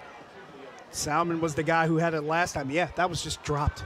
And it's one of these things, JT, where Belle Vernon hasn't really been able to establish a running game here in the second half and be able to turn some of this clock off, which is obvious why Bill Chirpak decided to punt. He's getting the football right back. Only a couple minutes ticked off there. Yeah, you got to give them credit. They've been able to contain Belle Vernon's offense from really not making this a shorter game as his punt gets away. Fielded by Sullivan at the 45. He sidesteps one, and he got a convoy here to the near side, but a great open field tackle. Adam LeCarte pulling down Sullivan, and it had Sullivan broke that one, would have been a foot race down that near sideline, but nice job by Sullivan at least getting a couple here. Yeah, he got himself some space here, but Adam LeCarte has had a strong game on special teams, both on the kicking teams and also as a return man, and that was just another solid special teams tackle that he made. But give Thomas Jefferson credit. They've got field position here. Seeing how important special teams has been all game long. We have a missed field goal, the way punting has gone for both sides. Yep. First down and 10 for TJ. They go back to work offensively in Belle Vernon territory. And it's Lippincott getting the carry and picking up 2 to the 45.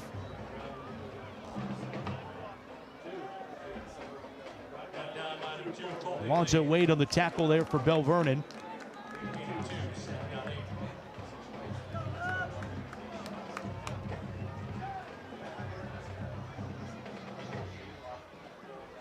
Yeah, Lippincott has been, taking those small little chunks of yardage. A couple times you saw him just get over the line of scrimmage and maybe just dive his way over.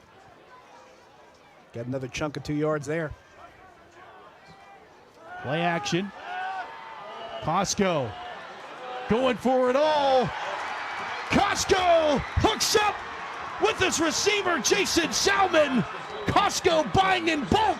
First and goal, TJ.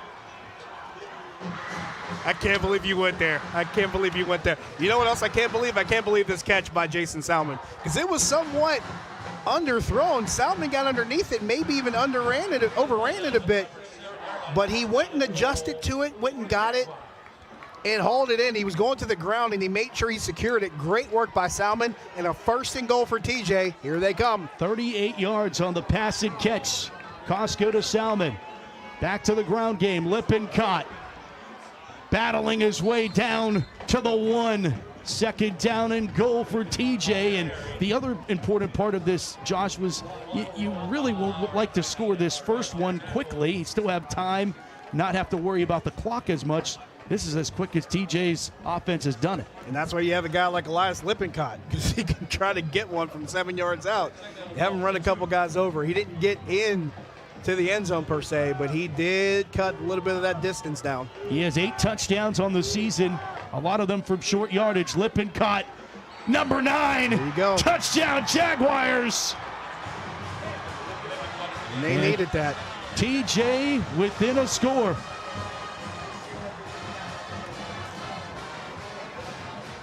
There you see Lippincott showing some love to Shepard Turk, one of the offensive linemen, and with good reason. Those guys up front from TJ, they've done a lot of work tonight as far as trying to create holes for Banda, creating holes for Lippincott, and they finally paid it off here, getting Lippincott into the end zone. Justin Schmidt will snap for this extra point. That is through the poles and good. Samuel Wessel puts it through. 19-17. See a behind-the-scenes look there as Belle Vernon has the advantage, but it's slim. Come back with us. We still got a good one on the Steel City High School Football Showcase on KDKA+.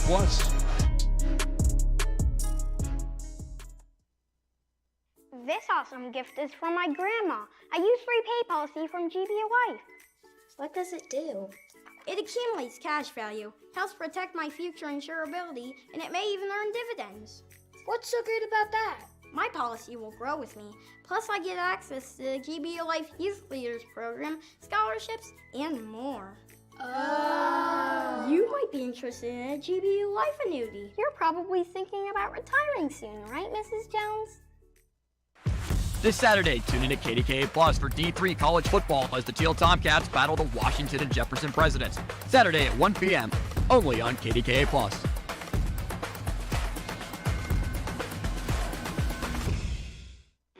Are you an aspiring entrepreneur, a dreamer with a passion for success? With Koza Law Group, your journey starts now. Whether you're dreaming of a small startup or envisioning a global empire, we're here to guide you every step of the way. Starting a business shouldn't be scary. It's about embracing the spirit of innovation, taking calculated risks, and believing in your potential to make a difference. We are more than just legal advisors. We are redefining legal services. Contact us today to experience the Koza Law difference. We've had some epic battles in the Steel City High School Football Showcase, but now it's your chance to pick what you want to see. Scan the QR code now to vote between Bishop Cannabin vs. Cornell, North Hills vs. Shaler, or North Catholic vs. Hampton. Will your school be ready? Little behind-the-scenes look at mission control there for JRN Productions. Get away, guys. Say hello. 1917, Belle Vernon has the advantage on TJ. Didn't get away, but you got to laugh. Yeah. That hurts. Yeah, well. Hey, don't listen to me. I have to listen to them. That's how this works. Point taken. Back with Josh Taylor, Matt Fargo with you here tonight on KDKA Plus. Little squib kick bouncing around, fielded from the 7-23-yard line, and they were able to push the Powell ahead here just shy of the 40-yard line, where Belle Vernon has a 19-17 advantage, 6:25 to play in our ball game, and Leopards scored 19 points in the first half. That's where we have them sitting right now. I think, too, we've seen a little bit of the throws, even on the touchdown throw by Locks. There's a loftiness to his throws that Thomas Jefferson's been capitalizing on, trying to cut off, and they have an interception because of it in this half. And they had a near one on their last time out on the field that was dropped by Heller. They could have had a couple interceptions off of it, but give TJ's defense credit. They have held Belle Vernon to fewer than 20 points. Granted, there's 6 minutes left for that to change, but so far they've answered the bell. Locks hands it off, and Martin has nowhere to go. Gets back to the line of scrimmage. Thomas Jefferson has been suffocating 25 when he's gotten the football. And it was 51 on that play. Justin Schmidt fired through. You see the swim move getting around the blocker. He's right there to meet Quentin Martin. That was great penetration by Schmidt. Fired off the ball, beat his man, and he forced they're going to say he actually got back to the line of scrimmage. I thought it was a loss, but they're going to call it a no gain, and there's a Belle Vernon lineman down in the field. Yep, getting stretched out right now. Cramp here with 6 minutes to go. Both teams head to the sideline. 64 first meeting between these two teams. Started in 1965. They've met in the postseason 4 times, both teams winning a pair of games. By the way, if you're curious, this game has gone into overtime only once, back in 2015.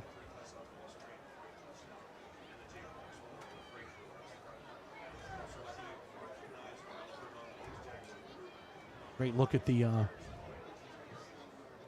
is that the Leopard or is that the Jaguar? Get the two cats confused. I want to say that was the Leopard All right. because it had the lay on. It had the beach attire. Okay. So I think it They're was with the the Leopard. beach, right. Yeah. Although both mascots are having the ball. So.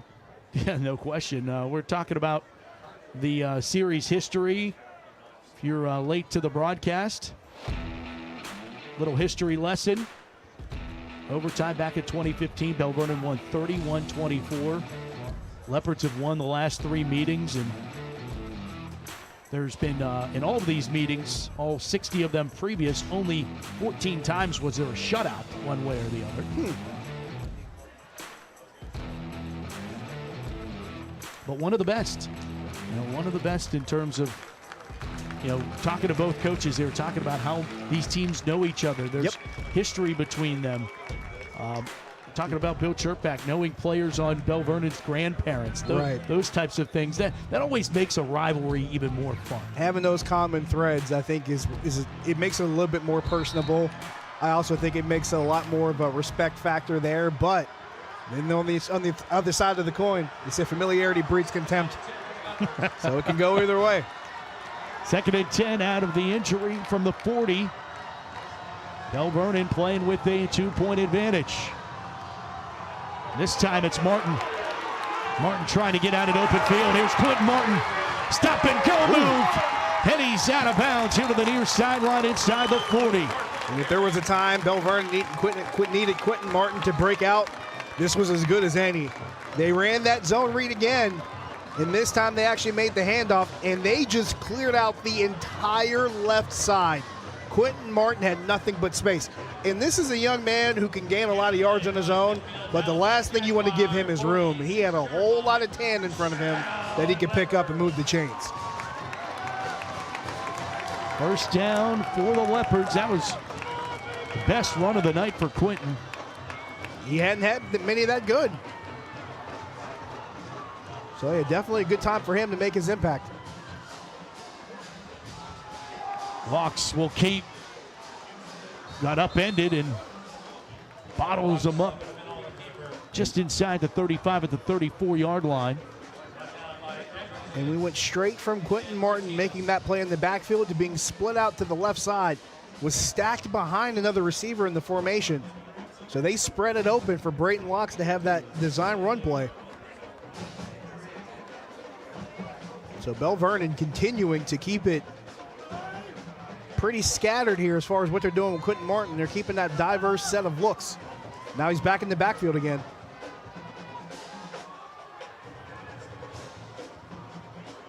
Motion Lacarte closer to the line of scrimmage. They hand it off to Martin, and Martin is bottled down for a moment and was able to find a way to only lose a yard back to the 35-yard line.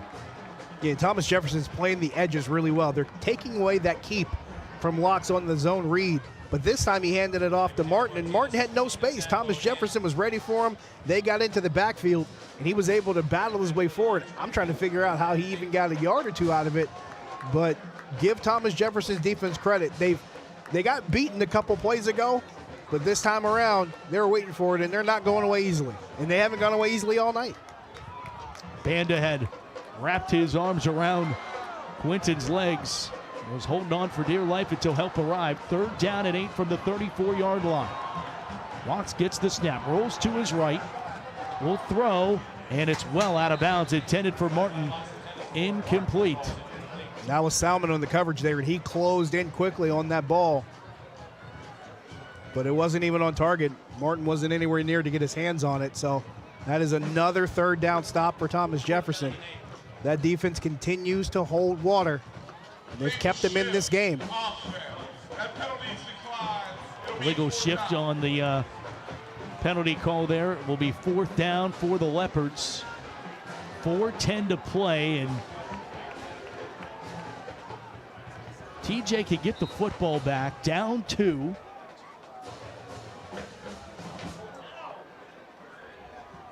Punt unit is out for the Leopards.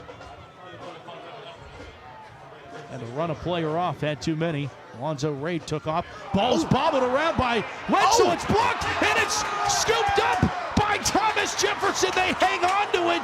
TJ's Vincent Heller comes up with the football. Unbelievable turn of events. Matt, the last time we saw something go wrong on a snap in the middle of the field, it happened to Thomas Jefferson. This time it happens to Belle Vernon, and it's a huge momentum swing. 4 minutes left in regulation. Now you got a 1st and 10 on the 40-yard line. Thomas Jefferson is in the driver's seat in this game. Big opportunity here. And you talk about the missed field goal earlier on in this second half by the sophomore Sam Wessel. Bill Chirkback was clapping after because maybe had a feeling he might need a sophomore again. TJ would love to punch one in the end zone here rather than a field goal. This is going to be a false start. Yeah, Banda moved before the receiver, White, went in motion. Really wouldn't be a Thomas Jefferson offensive drive without a pre-snap penalty. There's been a bunch of them. Right? There's been a bunch of them. It's been a big problem in this game.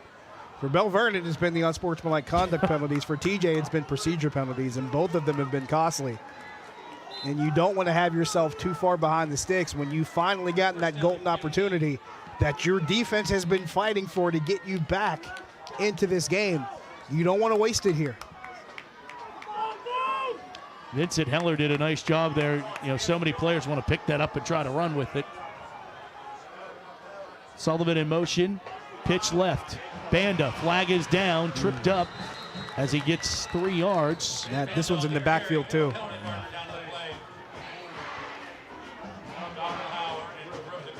Belle Vernon's defense has stepped up when they needed to tonight. 56 for Thomas Jefferson. Michael Hutchinson is slapping his helmet. Legal formation, offense. 5-yard penalty. It's still going to be first down. Instead of a 1st and 15, it's a 1st and 20, Matt. And that is the absolute worst thing outside of turning the ball over that you can do is push yourself backward. That's exactly what the Jaguars are doing right now. Certainly is. Now they're back, all the way back to the midfield stripe. They need to get just shy of the 30-yard line for a first down. It's first down at 20. That's about only the good news, is it's still first down. It's still first down, and they still have the ball. Now we get more whistles. Been a busy night for the officials tonight. It really has. And back to what we're talking about, Thomas Jefferson having this 1st and 20 near midfield. It affects your play calling ability too, because you can't just line up with Lippincott and Banda and shove it down their throat on 1st and 20. I mean, you can, but you're going to have probably a longer 2nd down and probably a long 3rd down, as opposed to having to put a handful of receivers out here and see if 4 Costco. minutes on the clock, please. 4 minutes. As they reset the clock here, you wonder if Luke Costco can make a throw downfield, because he is the quarterback on the field right now for the Jaguars. And they need him 10. and the rest of them to step up. Sorry about that. No worries. Fake the pitch, back to pass. Costco dumps it off. Banda slips. Really wasn't even Doppelhauer who will get credit for that tackle, but we see, again, the turf playing a factor again there. And that was set up well. Banda had Shepard Turk, 55. He had Hunter Hawk, 66. They were out in front, and they were ready to plow the road. So was Zane Sable, number 57. They were out there and ready to plow and give him some space. He just couldn't stay on his feet.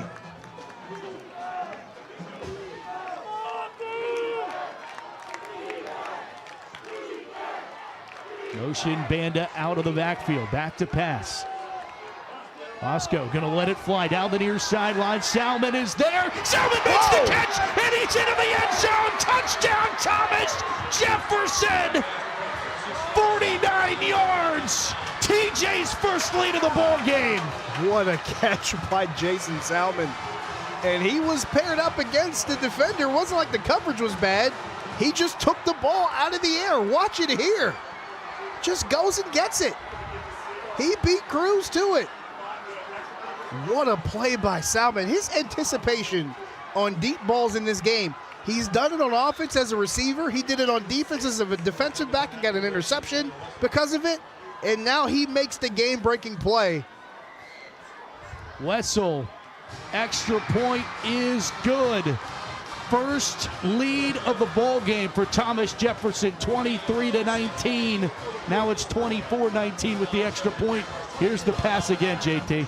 We talked about it. Can Luke Costco make a play in the passing game? That's exactly what he did. And then Jason Salmon, look at the anticipation and just going to get the ball, having the will and the want to make that play, and then he wheels himself into the end zone, fighting off Cruz. That's a fantastic play, Matt. This game has had so many great plays, and it's just adding to it. Unbelievable.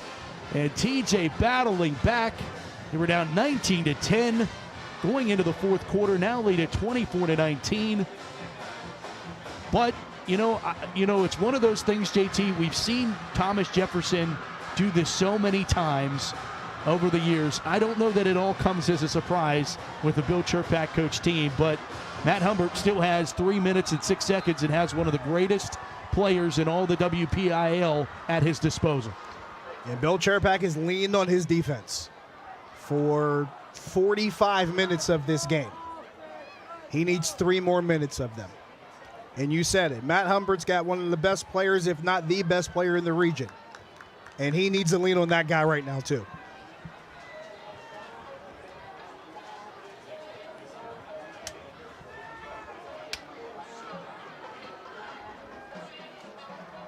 Time now for our Koza Law Group lineman of the game, Thomas Jefferson's Shepherd Turk.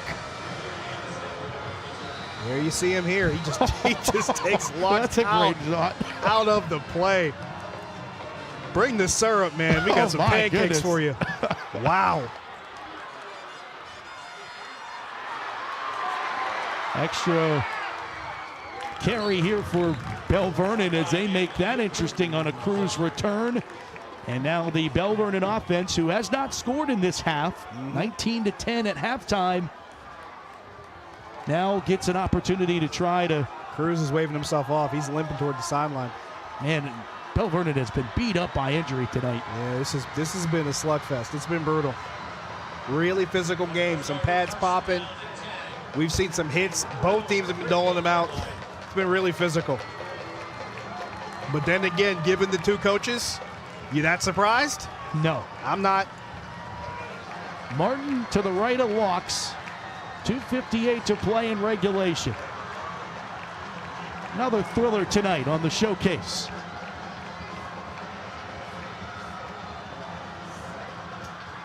Back to pass. Here comes pressure immediately. Locke scrambling, rolling, still rolling. Doesn't know where to go with it. He'll throw it out of bounds. There's no receiver there, but at least he got himself out of the way. Man. Locks had to get himself out of harm's way here. He had a couple guys chasing him, and one of them was Justin Schmidt, number 51 for TJ. And he's found himself in Belle Vernon's backfield quite a few times tonight. We've talked about TJ's offensive line and the job that they've done. Their defensive line has been just as impressive. They've really, and there have been some times when they've gotten beaten, but they've had some penetration in areas where it's desperately needed, and it was on that snap. Certainly have stepped up to the occasion based off the conversation we had with Bill Chirpak earlier this week. Absolutely. Walks back to pass. Steps up, throws completed to the far sideline. It's Colton Lee. And Lee it's inbound still, so the clock will still wind. Belle Vernon has just one timeout, as does TJ, by the way, as this one is out at the 44-yard line. The clock is not your friend in this situation. A good job by Locks finding the open man. And good job by Thomas Jefferson. They gang tackled, got to the ball carrier, and got him down to the ground. And they did so inbounds, which is impressive. 3rd down, 4. Throwing another comeback route for Lee, and Lee has the first down, and he's tossed out of bounds, but that will stop the clock. with 2 minutes and 10 seconds to go in regulation. That was the easiest decision Brayden Locks could have made because there was a lot of cushion out in front. So it was easy on the stopper out there, just a quick hitch because Salmon was so far off the ball. Run that hitch, get that easy completed pass and move the chains. Good decision making. Trips go near side. Martin to the right of Brayden Locks. Back to pass. Going to throw it down to Martin down the far sideline and a hit on the near boundary. He drops the ball. It's incomplete. And Quinton Martin is slow to get up on the far sideline. Jason Salmon, his anticipation on this ball, and Quinton Martin still down on the turf. That's not a good sign. But watch this throw by Brayden Locks. Jason Salmon gets over to the sideline and drops this hit right when the ball was going to be secured. And he wasn't going to be in bounds anyway. But Salmon made this hit at the right time. Separate the man from the ball. And like we said, it's kind of moot because Martin wasn't in bounds. But this is actually pretty smart defense by Salmon. All he did was lower the shoulder. Perfectly timed by Salmon, who's been all over the field. Back to pass and Locks. Second down, throwing over the middle, incomplete. He was looking over the middle. Alonzo Wade, the intended receiver. And I don't even think that was near him. And Quinton Martin is... And Wade's now slow to get up. He's slow to get up. Quinton Martin was kind of getting back to the line there a little gingerly. And I want to say he's down on the field here near midfield. So you got Wade down. You got Martin down. You talked about it. The injuries piling up here for Belle Vernon. They had already lost Jake Jetico earlier in this game. And we talked about it. Aiden Johnson had gone down in the first half, came back in the second half. So he actually came back into the game. But now you have Wade and you have Martin down at the same time. And these are guys that have both been contributors in this game. 2 minutes left. You're near midfield. You need as many bodies as possible that can help push you maybe across the goal line here. This is really bad timing to lose two of your critical guys. There's no doubt about that. 2 minutes exactly to play. Oh, man, this game.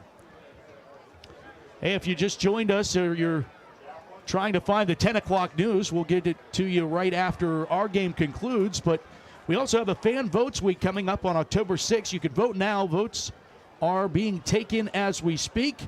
Bishop Canevin versus Cornell, North Hill Shaler, North Catholic Hampton. Scan the QR code right now or go to Steelers.com and go to their youth football page to vote on where we will be October 6th along with the Pittsburgh Steelers and our Steel City High School football showcase.